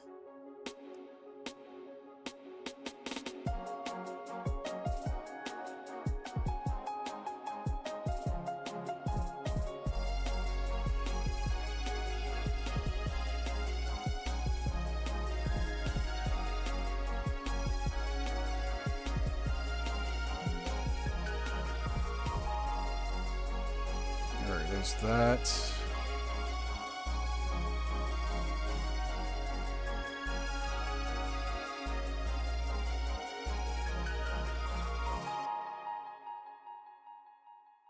All right.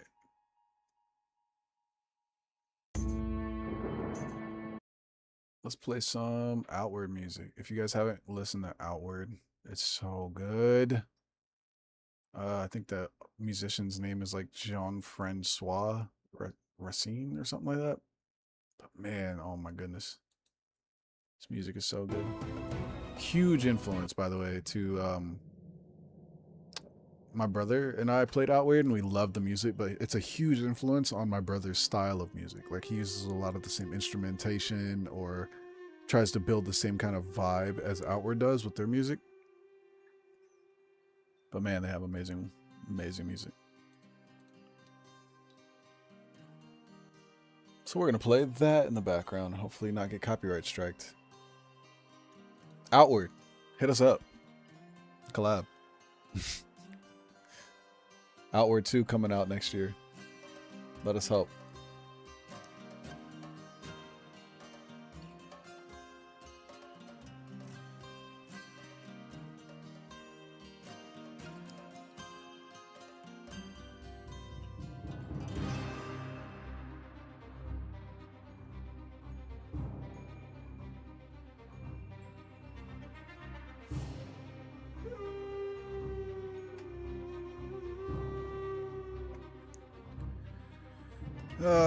Let's see here.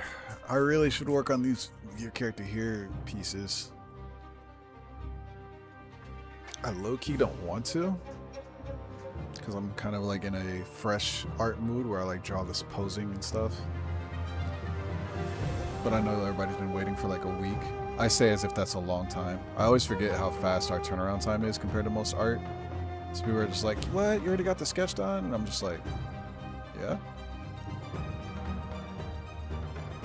But anyway, I should probably get to this. Let's just get started, see where we're at.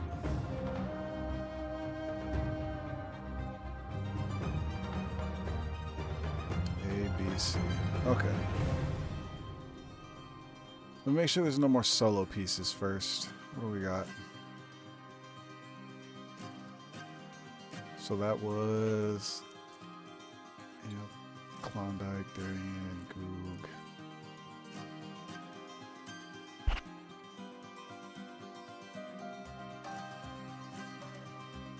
Duncan. Alright, cool. I think, yeah, I think we're good to move to YCH cards. Or like background character cards.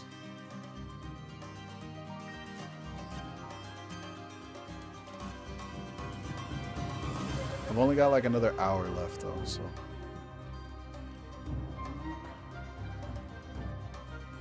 My Revenant bike outside.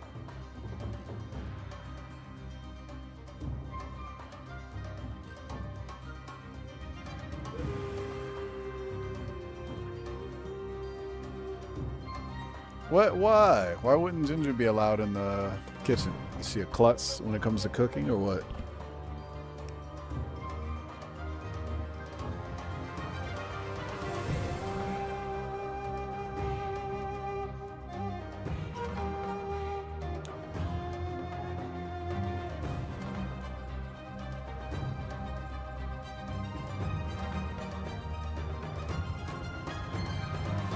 Your character hit cards, official custom cards are top priority for me. Mainly because those are full-blown scenes that need to be fleshed out, and usually customers will have a lot of changes for those.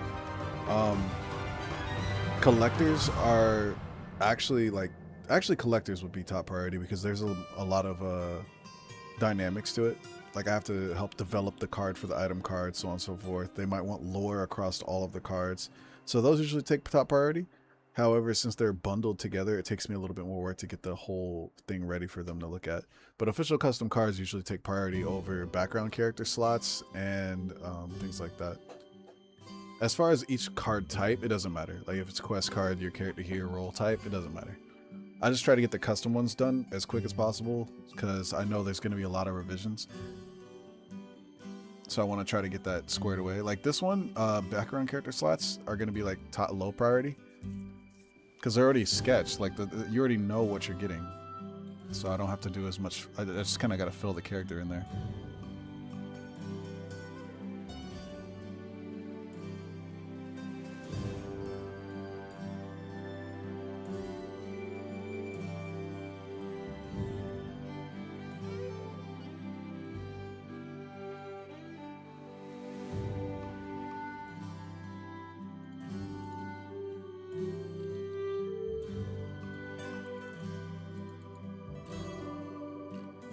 Where's Crafty? Where's Crafty? Here we go.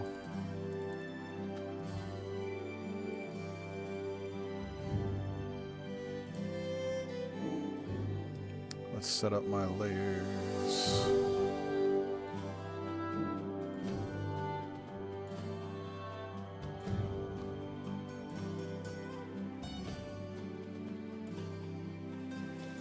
And they got slots. Hey. Okay. So we'll go over here.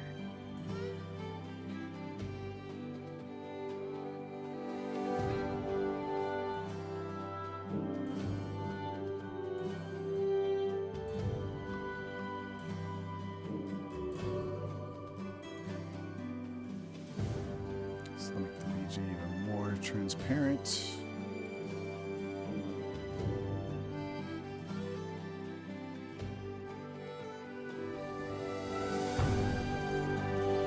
Let's get to sketching Daryl.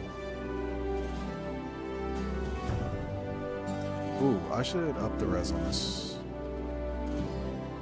Uh-oh. Can I not do higher than 600?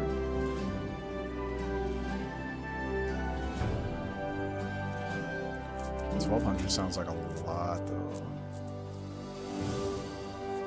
But I kind of need it if I want to get proper detail from these characters. Yeah, that should be fine. 1200 DPI. I don't think I've ever done 1200 DPI.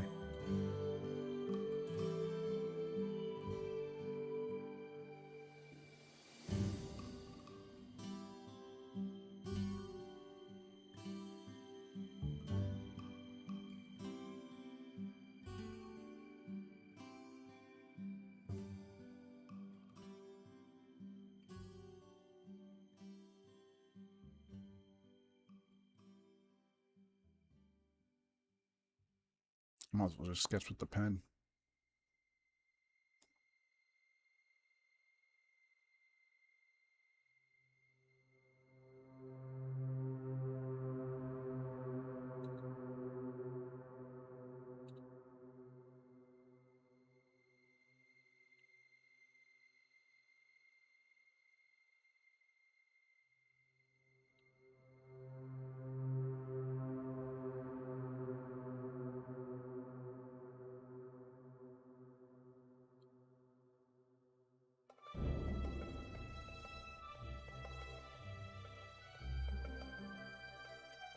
Alright, let's look at their reference a little bit too. They sent a different reference than what I used last time, so I want to try to capture some of this vibe in that one too.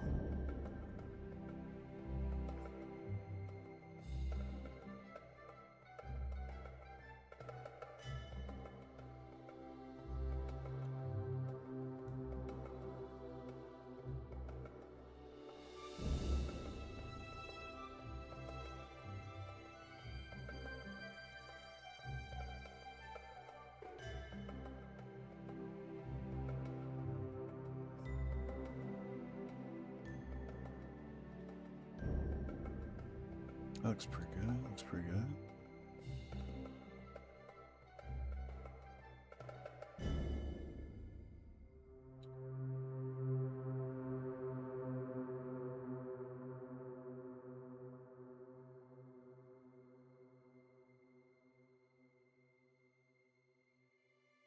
I think something that a lot of furry artists, and this isn't a dig at anybody, a lot of furry artists, I feel like they get stuck with hair a lot, or like don't get crazy with the hairstyle. They just think adding a certain color scheme to it makes it feel different. But I could draw the same hairstyle 5 different ways just by shaping alone. I think people are too scared to take a risk with shaping hair. And don't understand that hair changes shape depending on the circumstance or like what you're doing. So they don't want to like risk it with certain characters because it doesn't feel like the character. But like this is just the usual hairstyle for most furry characters, is like right down the middle, a little bit of poof. But you can like add a lot of flavor by adding layering to it. Like put 2 of the clumps together. Make one clump go across the entire clump. Make something swoop the opposite direction, and it just gives it a whole different vibe. So if you ever get stuck with hairstyles, just try that. I would recommend Gachi Akuta, but don't just go in like a lot of people do and look at Gachi Akuta and they're like, I'm going to copy the whole style. No. The point is the expression. It's the expression and how they handle expressing the style that makes it so good.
One of the like main features of Crafty's character is his spear. So I'm not really sure how I would add something that gives him that dynamic feeling of this is definitely Crafty's character.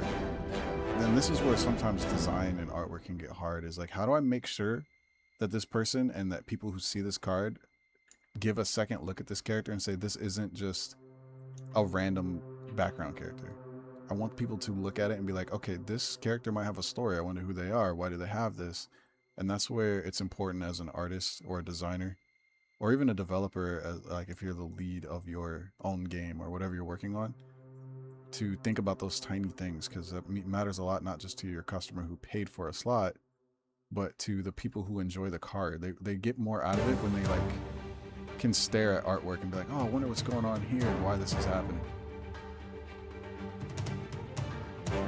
Maybe I'll just add the spear. Like, it doesn't make a lot of sense why he would have a spear in the kitchen, but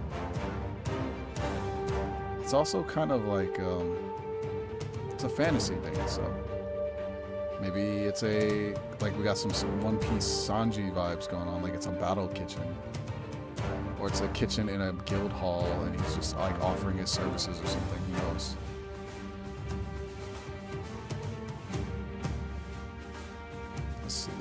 out.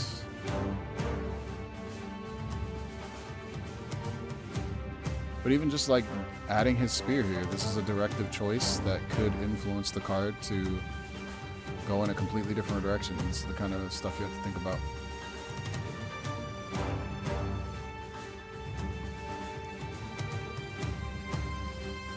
Oh, a little Ginger Snap character sounds so cute.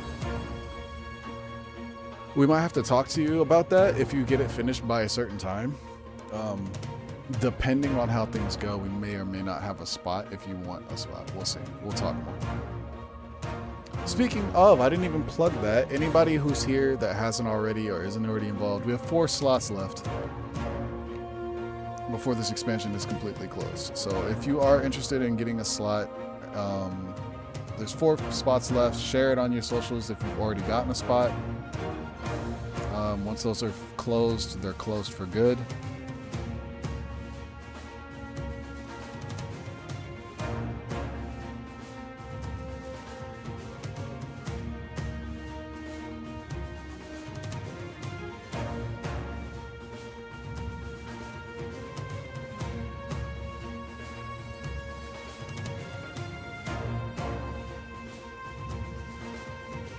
Let's give him an apron. Maybe Crafty's backstory here is that he ended up offering his services because he ran out of cash to pay for the meal.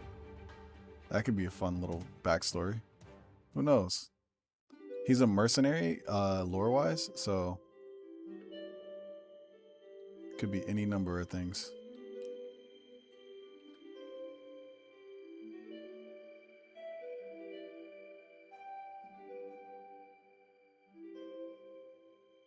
Maybe he stopped in at the guild, got a bite to eat, realized that his bag had been stolen by somebody.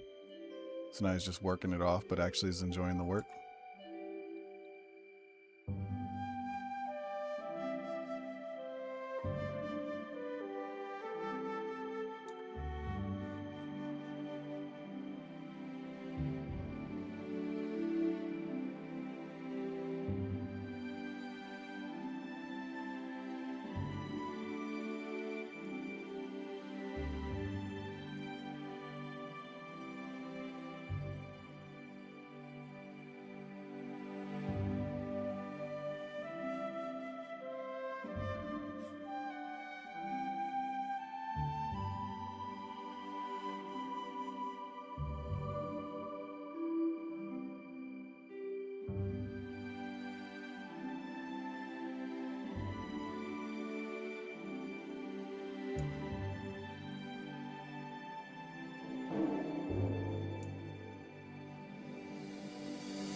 That looks fun. I like that. That works totally fine. I have no problem with this. For some reason, him having spear does add a lot of character. It really like gives a story of like, what? Why does he have a spear? What is he doing here? What up, Ray?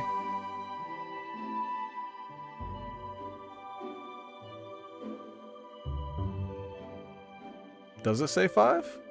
Oh, it probably says 5 on our side list. Let me tell my brother to update that.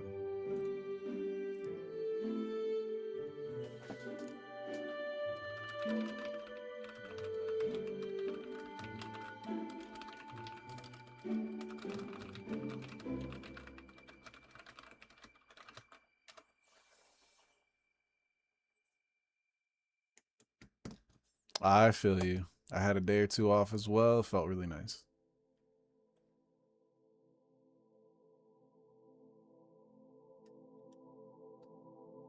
Same ginger figure? That's fine. I like that figure.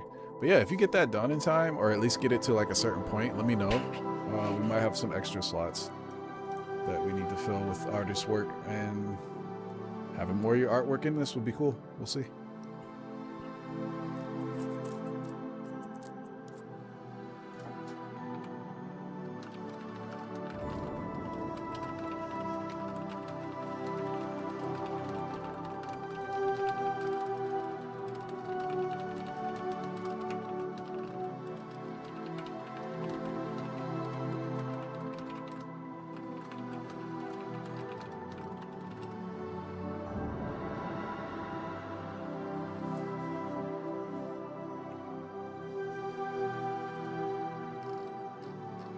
I know why it says 5, because one of them is a spread art. So in my mind, we have four customs available and one spread art, or whichever comes first. Because the spread art takes 2 slots away, or we can do the 4 spreads. So that's why. That makes sense. My brother explained that to me.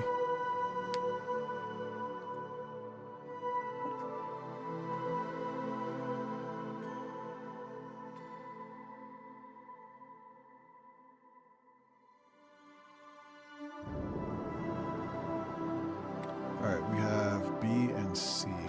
Let's go through slot B.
What other kitchen characters do we have?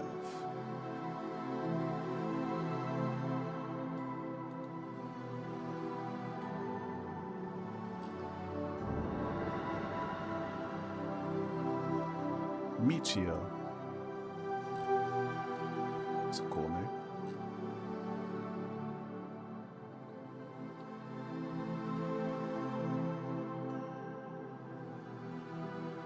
Let's get these references pulled up.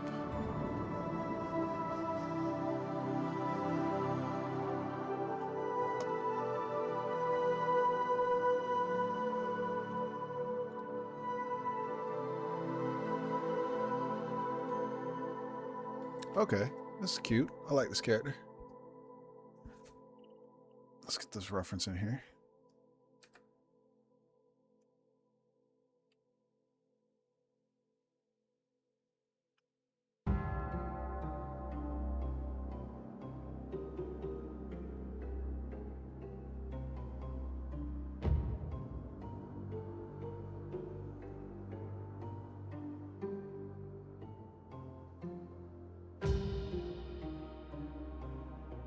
.6'3", so pretty big.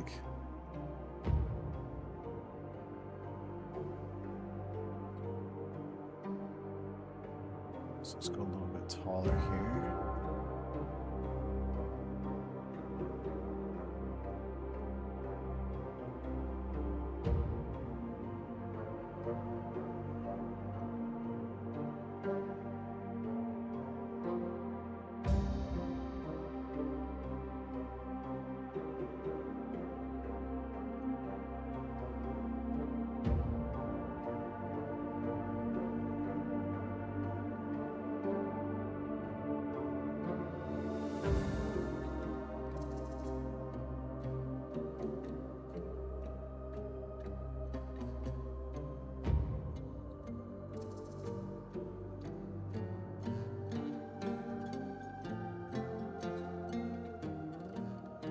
love the fact that this character has round eyes and square glasses. That's so fun.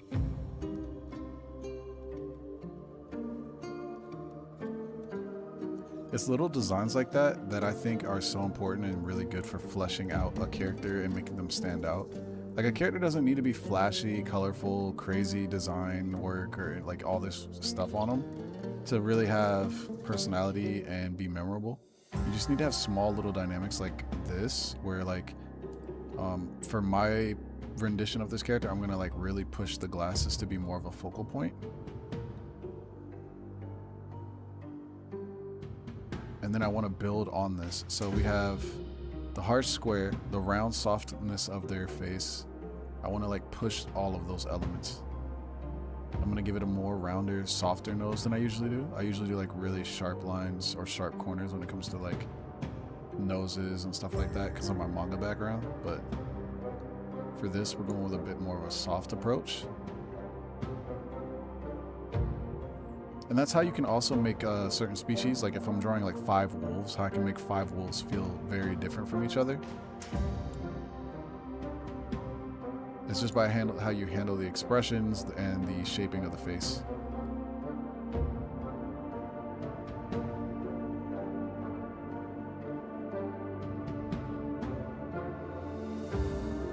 And they have fluffiness on the sides, but we're gonna go again with more round. See how this like gives us like a separate look than how like Crafty came out. I think it fits. We'll see what the customer says. A little blush because they're having a good time.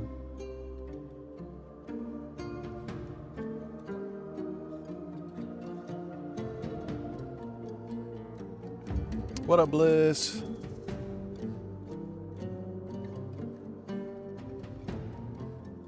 Missed me yapping about tons and tons of art tips.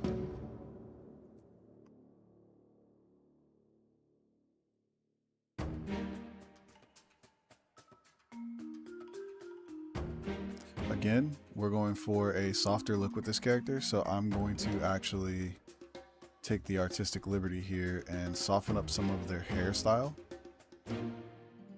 and do like a lot more clumpy, soft, round shapes. I feel like it fits the character's vibe a little bit.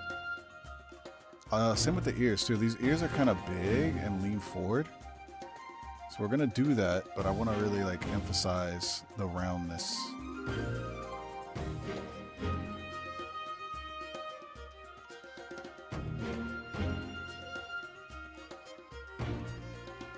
And this is how you can really add some original flair to some of your artwork. Or to certain characters that you feel it works on.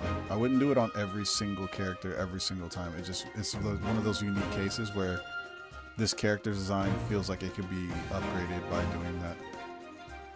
That's what gets you those comments like, oh man, I really like how you handle my character, or I feel like you draw my character the best. I get those usually whenever I take these kind of artistic liberties, and then of course make sure that the customer likes their character in that style.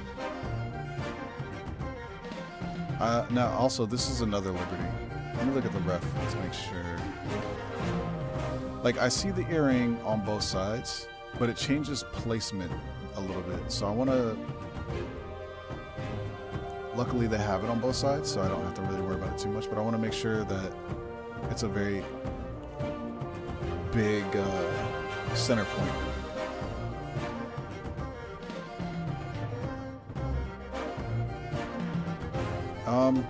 You can't tell if this character's hair goes all the way down the back like that. So what I like to do is I'll just take a guess on how that character's hair looks in the back.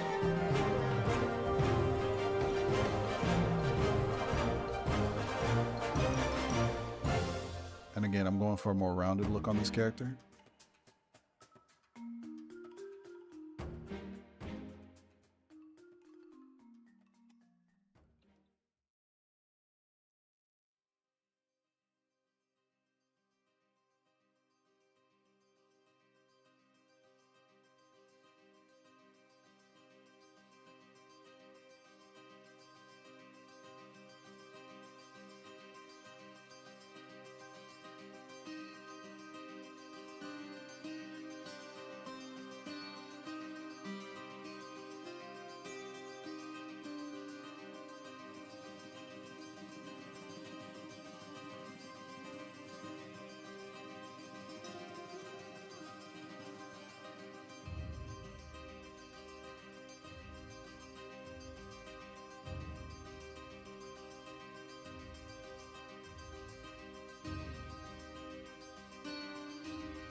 What's really funny about this expansion, a little fun bit of lore here for those that are interested. We have a lot of like kitchen and chef stuff, and this isn't too much of a spoiler, but we were planning on introducing a chef role as like one of the official roles, kind of like how we have, oop, I was drawing on the wrong layer, like how we have a traveler, stuff like that.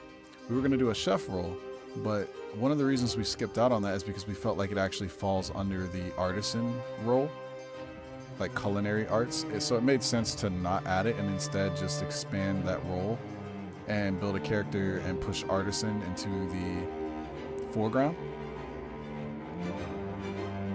So for instance, we have, for each role, we have like a primary character that the story revolves around. If you haven't noticed already, obviously like Wendell's one of our favorites.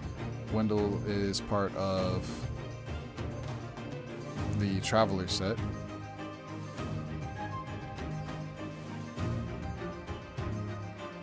Good little guy. But we want to keep doing that, so whenever we're doing things like that, we're like making sure to build the character and the lore around that character, or like around that role.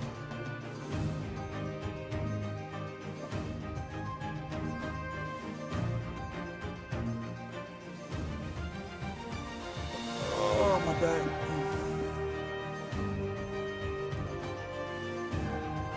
Hey, kiddies. But yeah, since we're gonna just push the artisan role, we dropped the chef thing, or the cook role, which is why you're seeing a lot of artifacts of like the chef as a role. Little fun bit of tidbit.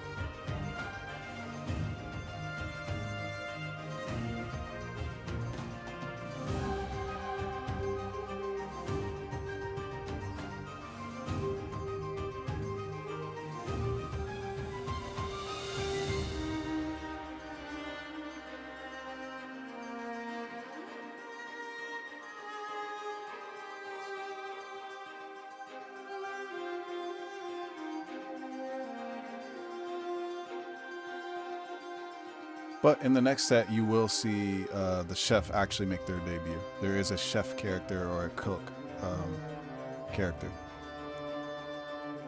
And they will be making their debut with their backstory. And by then, the light novel will be out. So we'll have light novels coming out digitally, and then also a hard version, like a hard copy version, if all goes well.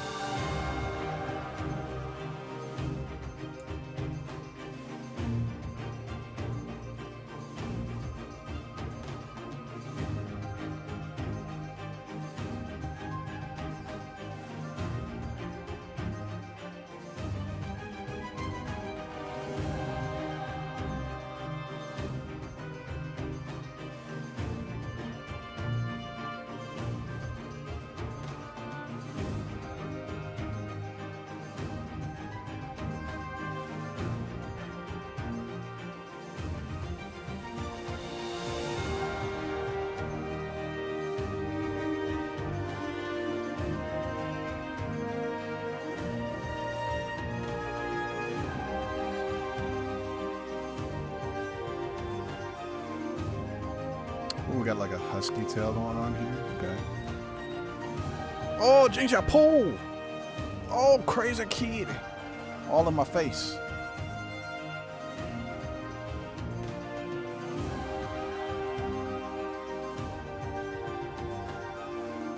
Jinja Pool, I can't work with you pushing on my hands like that. Crazy kid. Mwah. Oh, you caught a smooch. You weren't ready for a smooch. Yeah, you got them squinty eyes. Got the blinkies.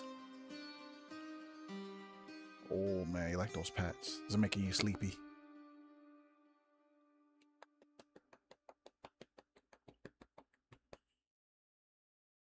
Yeah, good things to pull right there. You ready for some dinner? It's almost dinner time. Need like another 20-30 minutes. Nah, the cats are tough. Jinx is one of our long hairs and she still goes outside. She doesn't even mind. She'll come in a lot faster now. Like she'll only be out like 10 or 15 minutes and she's just immediately back inside.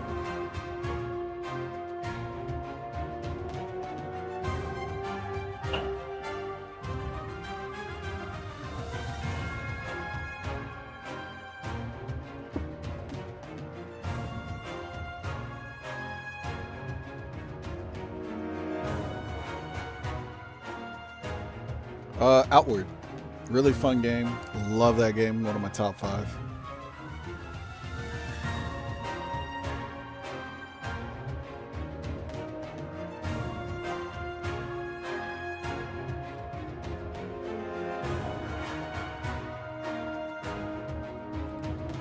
Yeah, they have 3 albums out for each of the, like, there's the original game and the 2 DLCs. Oh my gosh, it's so good. All composed by one guy, like he handled all of it. Maybe, idea y'all, I commission or try to reach out to commission Jean to do a song for the royalty soundtrack. Imagine. That'd be so cool.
Alright, I think we only have one more character in this scene, which was the one over by the front.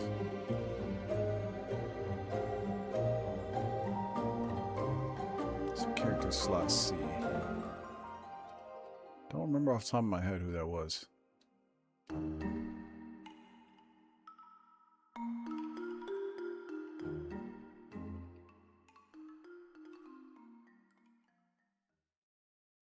Uh-oh. Not good.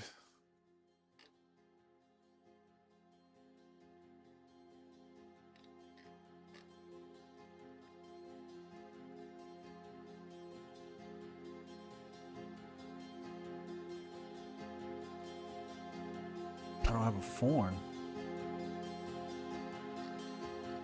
Oh, because they're mixed together. I see. Okay. So Tavern Party slot C, A and B from Maxwell.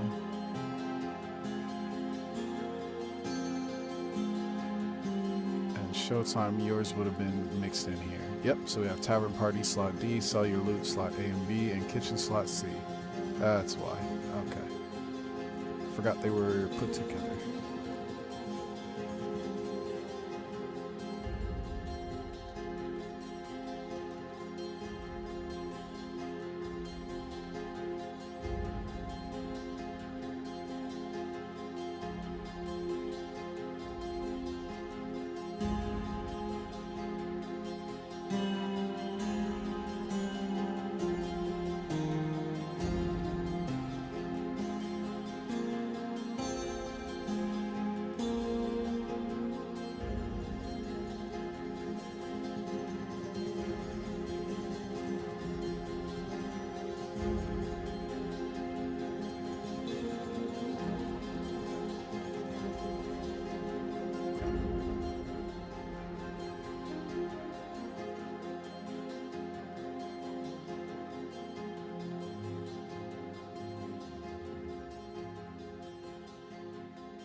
Enjoy your nap, Gengar. Alright, showtime. Let's get to your character. And then, whatever time I have left, I'll start working on some more stuff, and then I'm going to go get Asian food.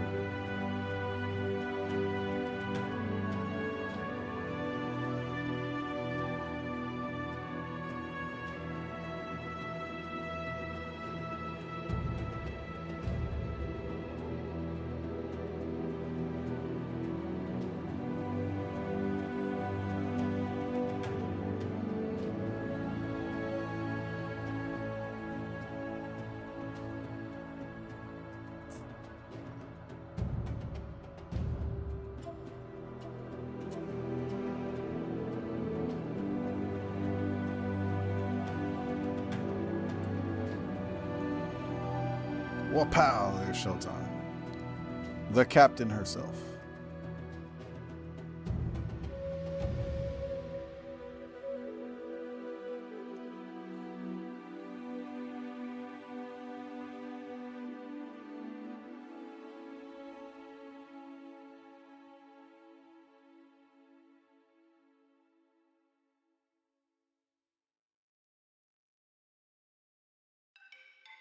This works so well continuity wise, since like she's like got the tavern card and she owns a tavern, so here she is like the front taking the orders and stuff.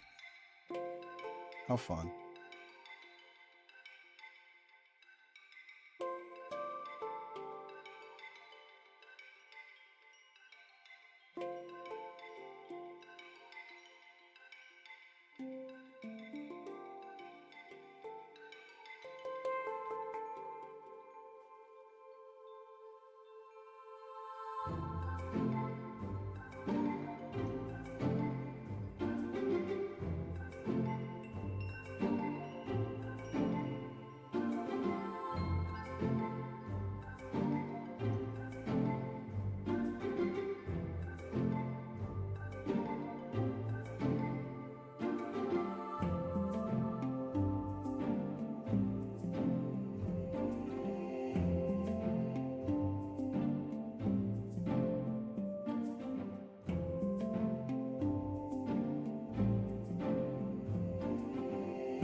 It's such a fun character. I always enjoy drawing Showtime.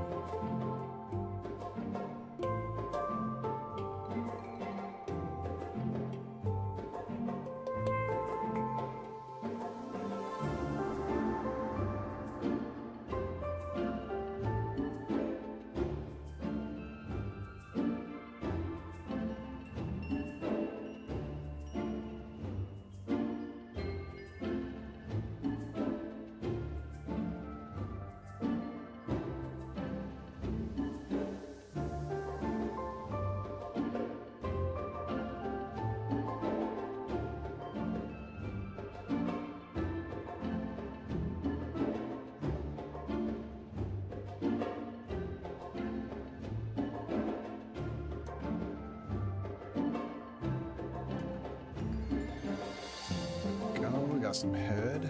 Wait, pause. That didn't come out right. Let's move this head a little bit forward.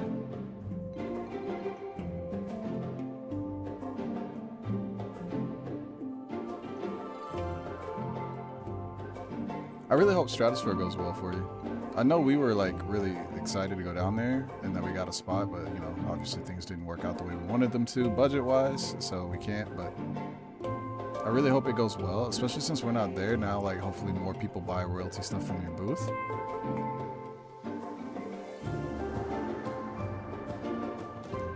folks, support our merchants and go check out their Etsy.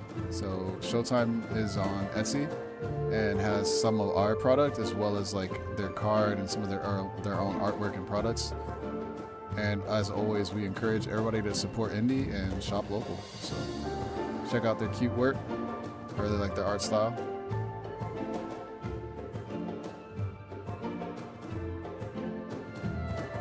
And for anybody who wants to plug and share their stuff, feel free. I don't mind people sharing links and stuff in the chat.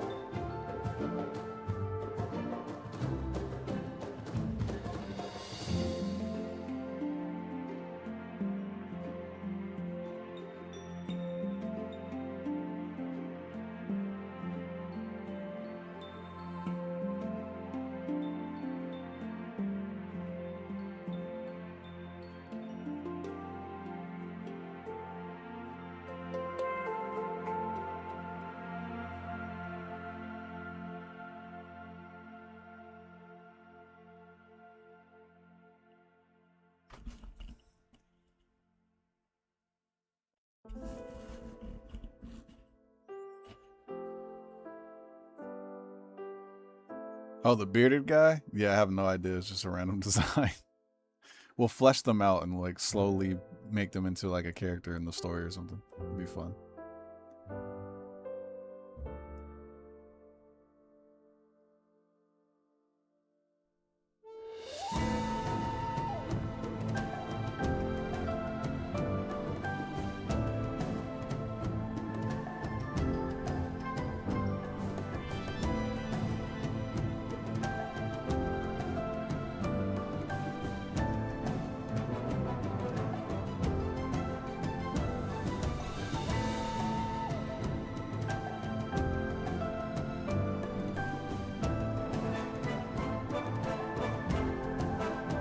Look at this fun fluff. It's so good.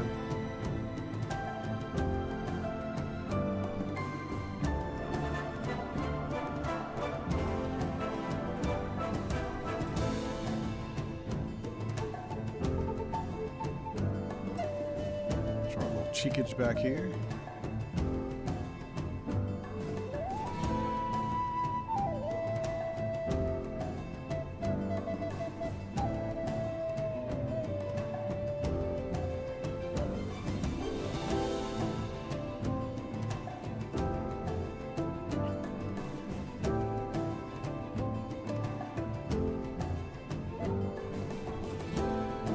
Classic Showtime boots.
Hey there, Chapeau. Fluffy cars? Yeah, y'all are fluffy cars for sure. Fluffiest cars around. Vroom, vroom. Kerchow.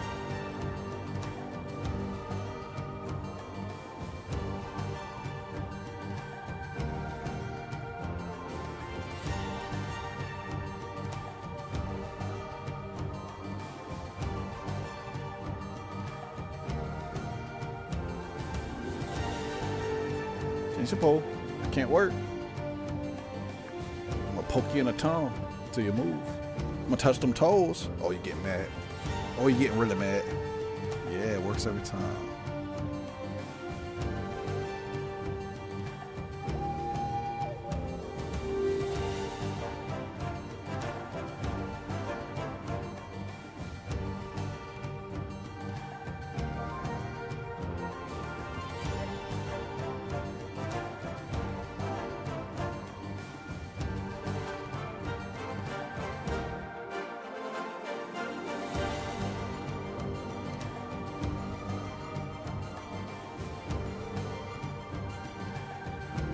Oh, you're headbutting me. What the heck? You're not supposed to learn headbutt till level 24.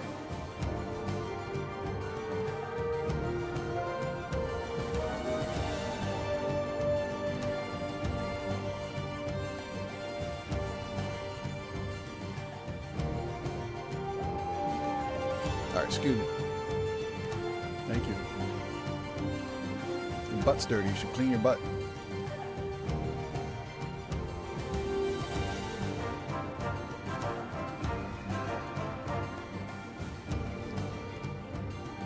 Alright. I'll leave this last character for later. As a spoiler, I will say why. But this character that's going to be... get the butt shot, basically. There's a character that's coming up, and it's going to be like that main character or someone that's going to be a chef. So we're kind of teasing at them being in this scene for the next shot. So if people could check that out, that'd be pretty cool. They'll be like, oh wait, I saw that character earlier. Although I've also thought about making this one of the short stacks, but very conflicted.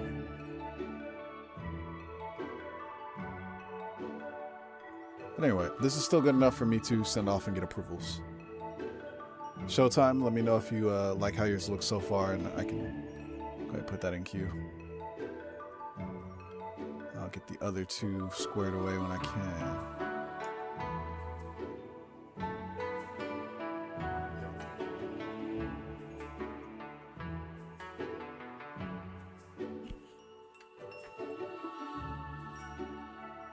Oh gosh.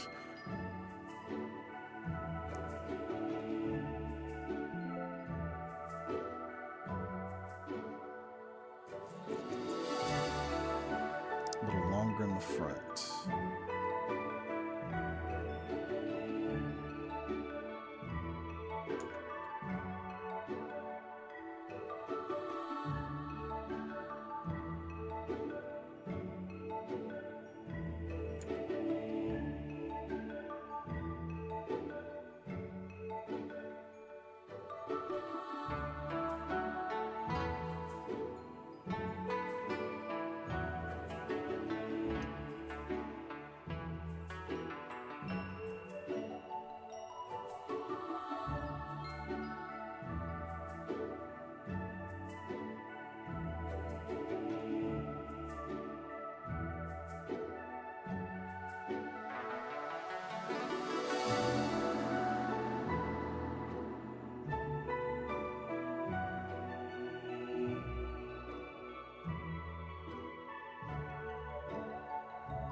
Alright, cool beans. That's ready to go. This one, I don't have time to get to. I only have like 13 minutes, so I think I'll spend this last 13 messing with some other stuff. Oh yeah, I forgot about this. Neat.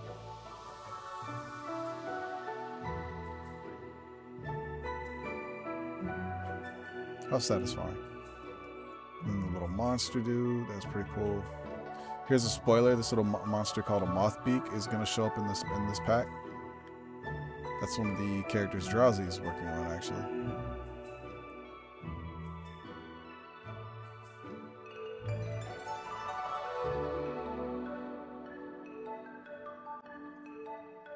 Delete all these, close all this.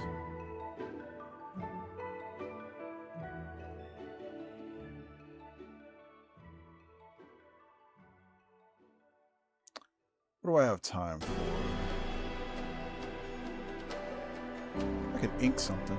Let's see. What do we have that's ready for inks?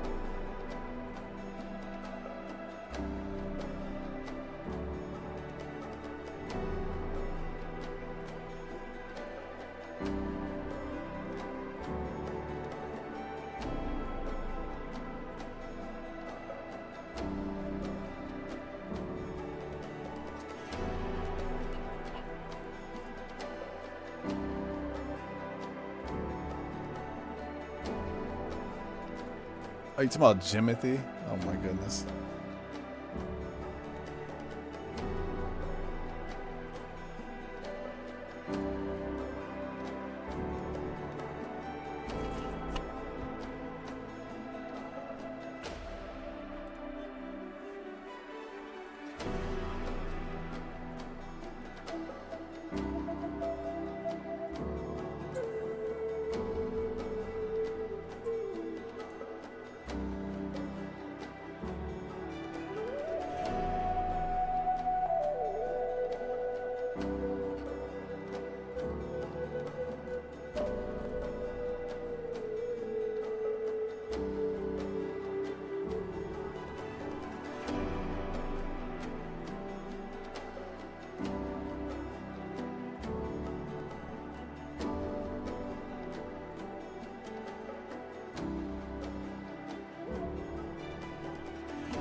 So you're saying we should add Jimothy to our game? Increase sales, you know?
Oh, I haven't even talked about this. This is like a huge lore drop I'm kind of revealing right now, by just showing this item.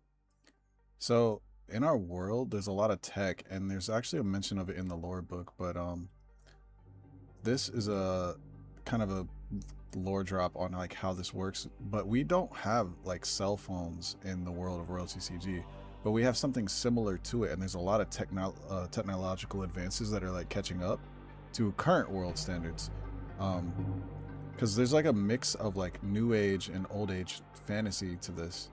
So obviously there's like magic and monsters and stuff like that, but there's also technology that's based on the magic. You could think of it something similar to, oh gosh, what's the name of that movie? It had the little pink shapeshifter chick, and then the two gay knights or whatever. God, I can't remember.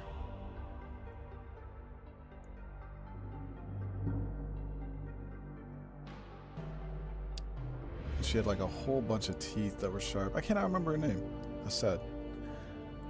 But oh wait, did you write it? Yeah, Nimona. That was a good movie. But yeah, so similar to that, how there's like tech, but it's still kind of like fantasy style like that. That's kind of how our world works. But lore wise, there's actually these things called PRs, which is the equivalent for them for a phone. And that's what I'm drawing here is a PR. So they work similar to a normal portable radio. That's why they're called a portable radio. But they work on yellow magicka. Yellow magicka is like kind of like electricity. But it's not. There is actually electricity in our world.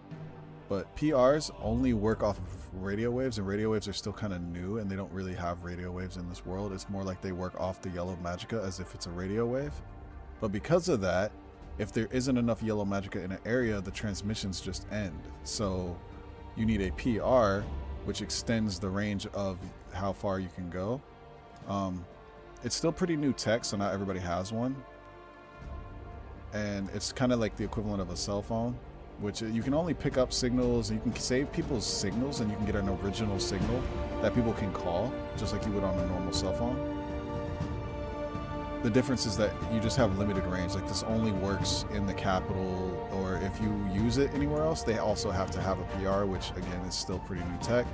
So if you're out in the countryside, this wouldn't work. You wouldn't be able to use it. But that's how like stuff like Galaxy Port and the Pop Stars and stuff is so popular, because this is like the tech that everybody in Galaxy Port wants. Because you can obviously still do everything else like you would with a cell phone. I mean, not everything, but you can like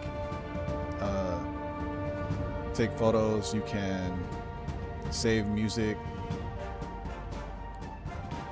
It just works on such a short range frequency because of the yellow magicka that it's very limited to the area. Kind of like you would think of like a DS or something, or like a handheld video game thing. But yeah, fun little lore drop. It'll be expanded upon more in the light novel and stuff.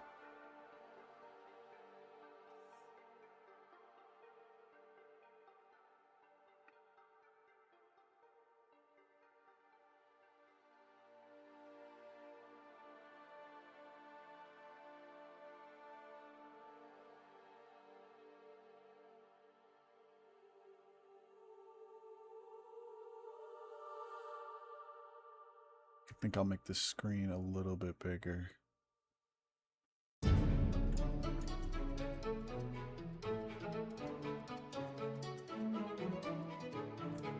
I might change the name of this item too. We might change it to PC, like a portable communicator, just to make it feel a little bit more fantasy. Because a portable radio already exists, but a portable communicator sounds like they just renamed what it actually is, which feels a little bit more on brand.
Oh boy, I'm almost out of time.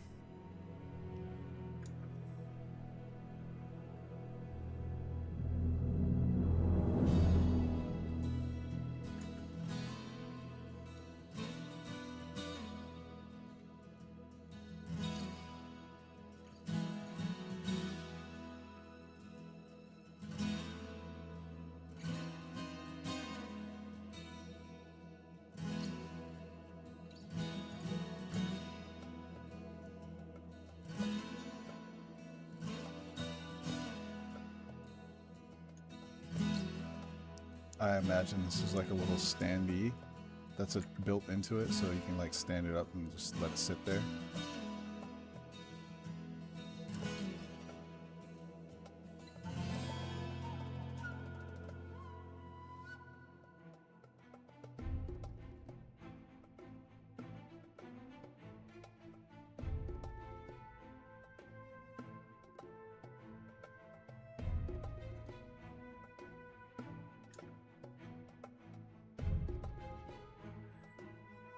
Oh boy.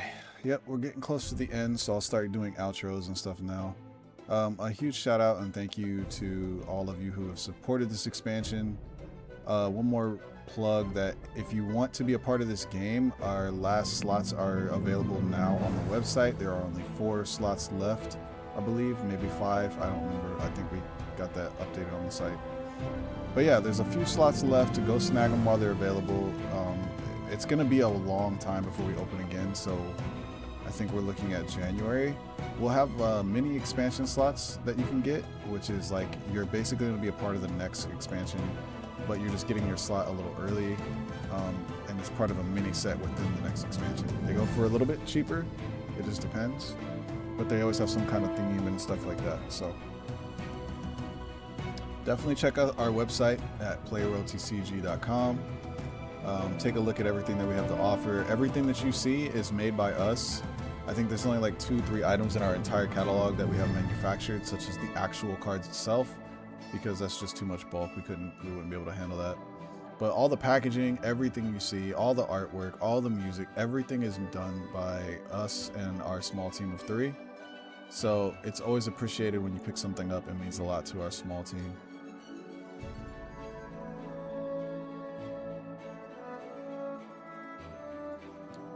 That said, we do have some more customs and some more cool stuff coming up in the future. We have tumblers coming, but we have our own spin on it. It's not just like, oh, pretty art on a tumbler, because everybody has a tumbler.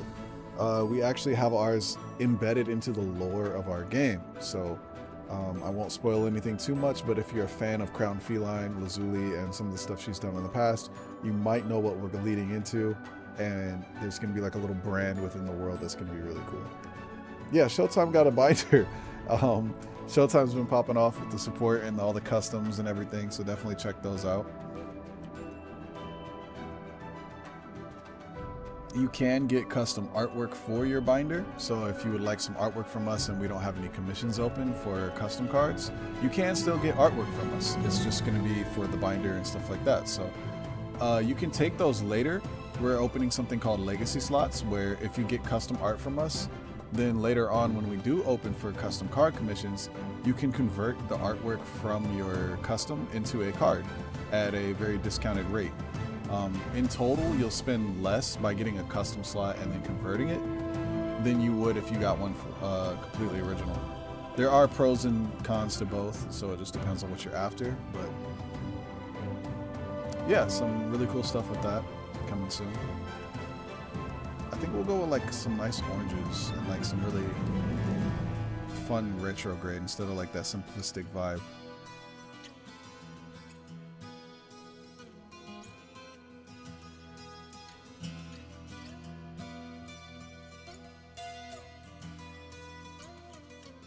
Yeah, something like this would be cool. Lots of colors on top of a nice khaki.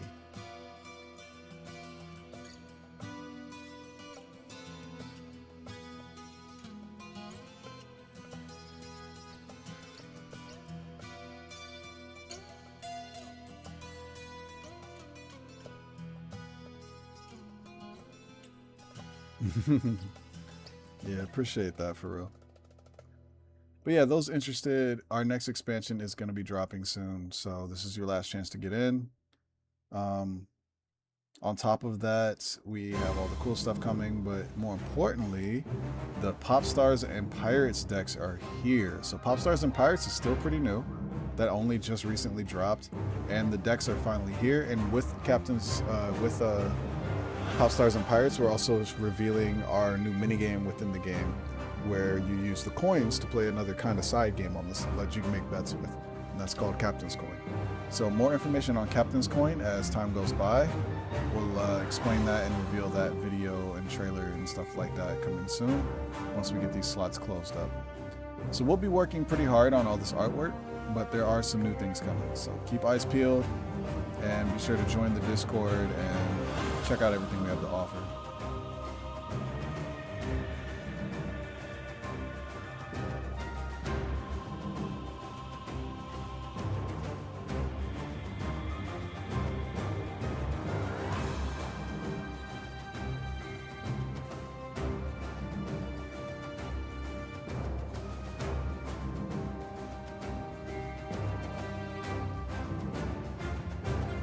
Heck yeah, the decks are gonna be sick.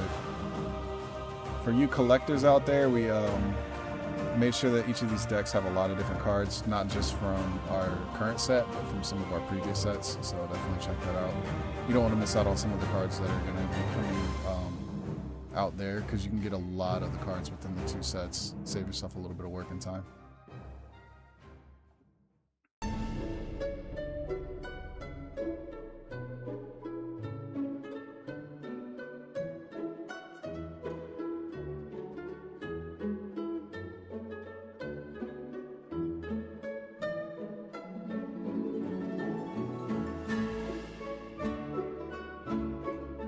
Yep, starter bundle.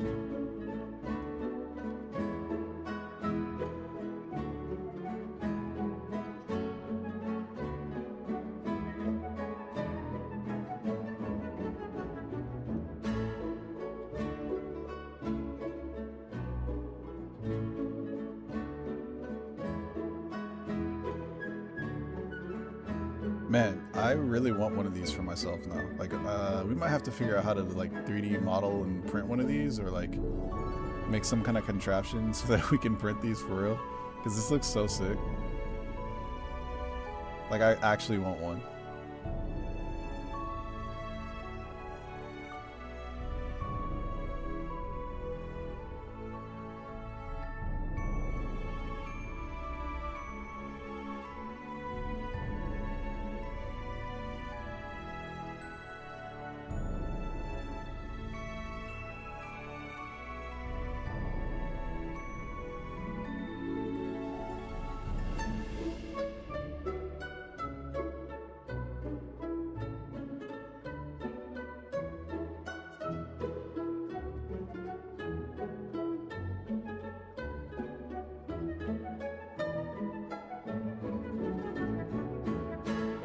Alright, I like how this looks.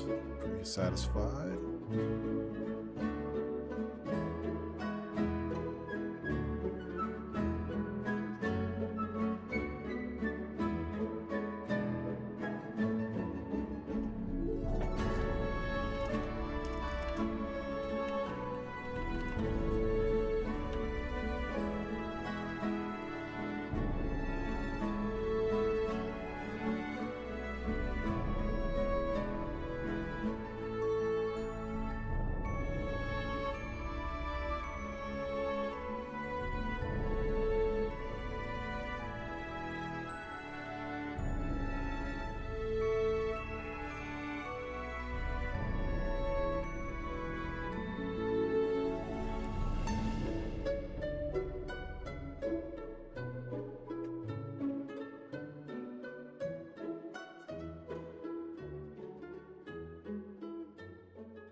Let's get rid of all this text, add this back. Let's throw a few shadows on here. I don't know if I have full time to do it, but we'll see. I can get started.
Soundtrack is so good.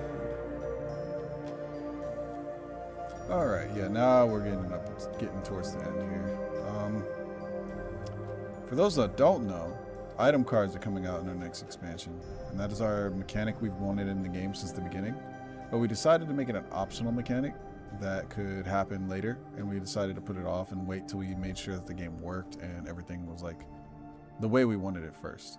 Now that we've confirmed that the game works the way we want and we built the party elements up and stuff, we're releasing this because this felt like very competitive. This felt very technical, so doing items was like not something we wanted to do immediately, because we wanted to push the game as a party game that you just sit down with your friends, you can play once in a while and just have a good time. Unlike normal trading card games, we have to keep up with the meta or get new cards, or each person has to have a deck. This game is supposed to be party oriented. So now that we've established that, we're releasing our next mechanic, which is making the game a little bit more competitive or a little bit more skill based. There are still huge party elements to this item card thing, but you don't even need it. It's an optional mechanic you can just play. These will be added to the booster packs, so you'll actually get an additional card from now on in booster packs, so that's exciting. But yeah, I think it's going to add a lot to the game. So far with the play testing, it's been going really well. People seem to really enjoy it. Like pretty much no negatives. It seems like everybody seems to really enjoy it. So I'm excited. I hope everybody just likes how it is and likes how it feels. It'll add a lot of customization too. Next expansion will allow people to get item cards as part of the custom card bundle. So you'll be able to just get your own character or as well as item cards. So if you already have a character in the game, such as like Showtime, who has a couple characters, now you can start focusing on getting item cards to add to your repertoire. And those kind of represent your character. You can make them specifically for your character. It adds a lot of customizability to how you play the game as well as showcase your own character. I think it'll be really cool. So you could have something like, oh, Showtime's mead or Showtime's sword or something like that. Like you can have custom weapons for your character. And maybe that item only works with bugs and your character's a bug, or maybe that item only works with your species or only works if they're a pirate. There's all sorts of options for this that I think just adds a lot more depth to the game.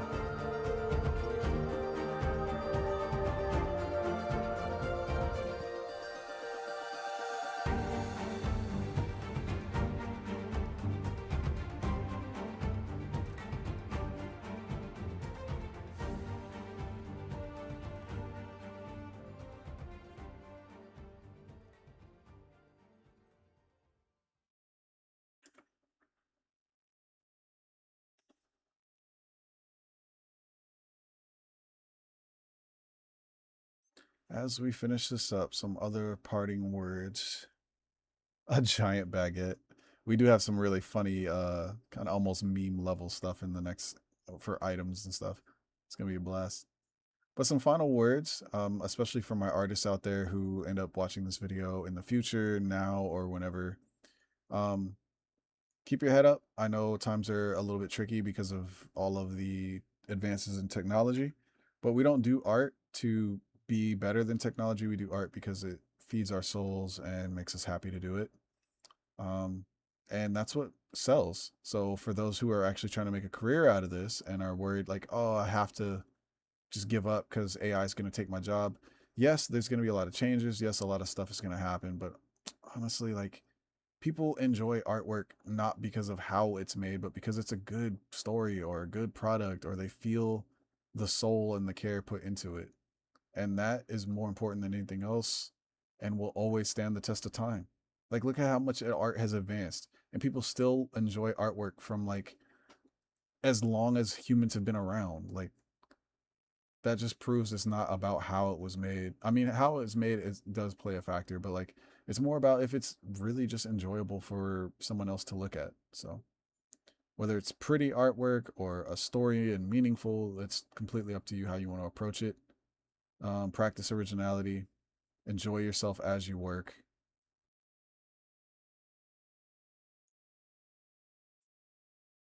There's always going to be opportunities in the future. And honestly, if you're not doing it for work, even more reason, it's just something that makes you happy. Like, why do we do anything? It's just to enjoy ourselves. However, if you are trying to pursue and be an artist, something I will also state is that make sure you take care of your physical health as much as your mental health and your skills. You will be a better artist if you are sleeping good, eating good, exercising, and drinking plenty of water and trying to have a good diet. Happy body, happy mind, like Jack LaLanne says. And the better your body is, the more it can respond to what you want to do. So if you have things that you want to be able to accomplish, having a better body will help you get there.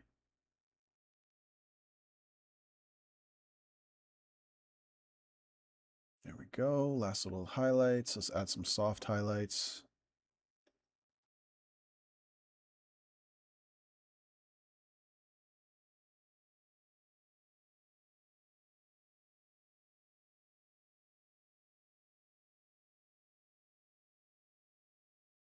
Ambient occlusion.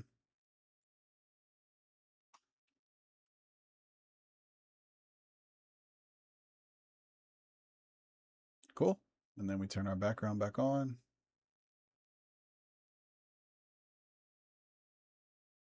Let's move this up and make it a slight bit bigger.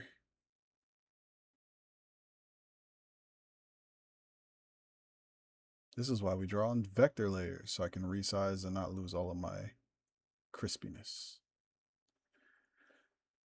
Then I duplicate layer, rasterize, make it one single layer. Then we add an outline. Rasterize it again, lower the opacity, and we have a nice little outline to make it pop.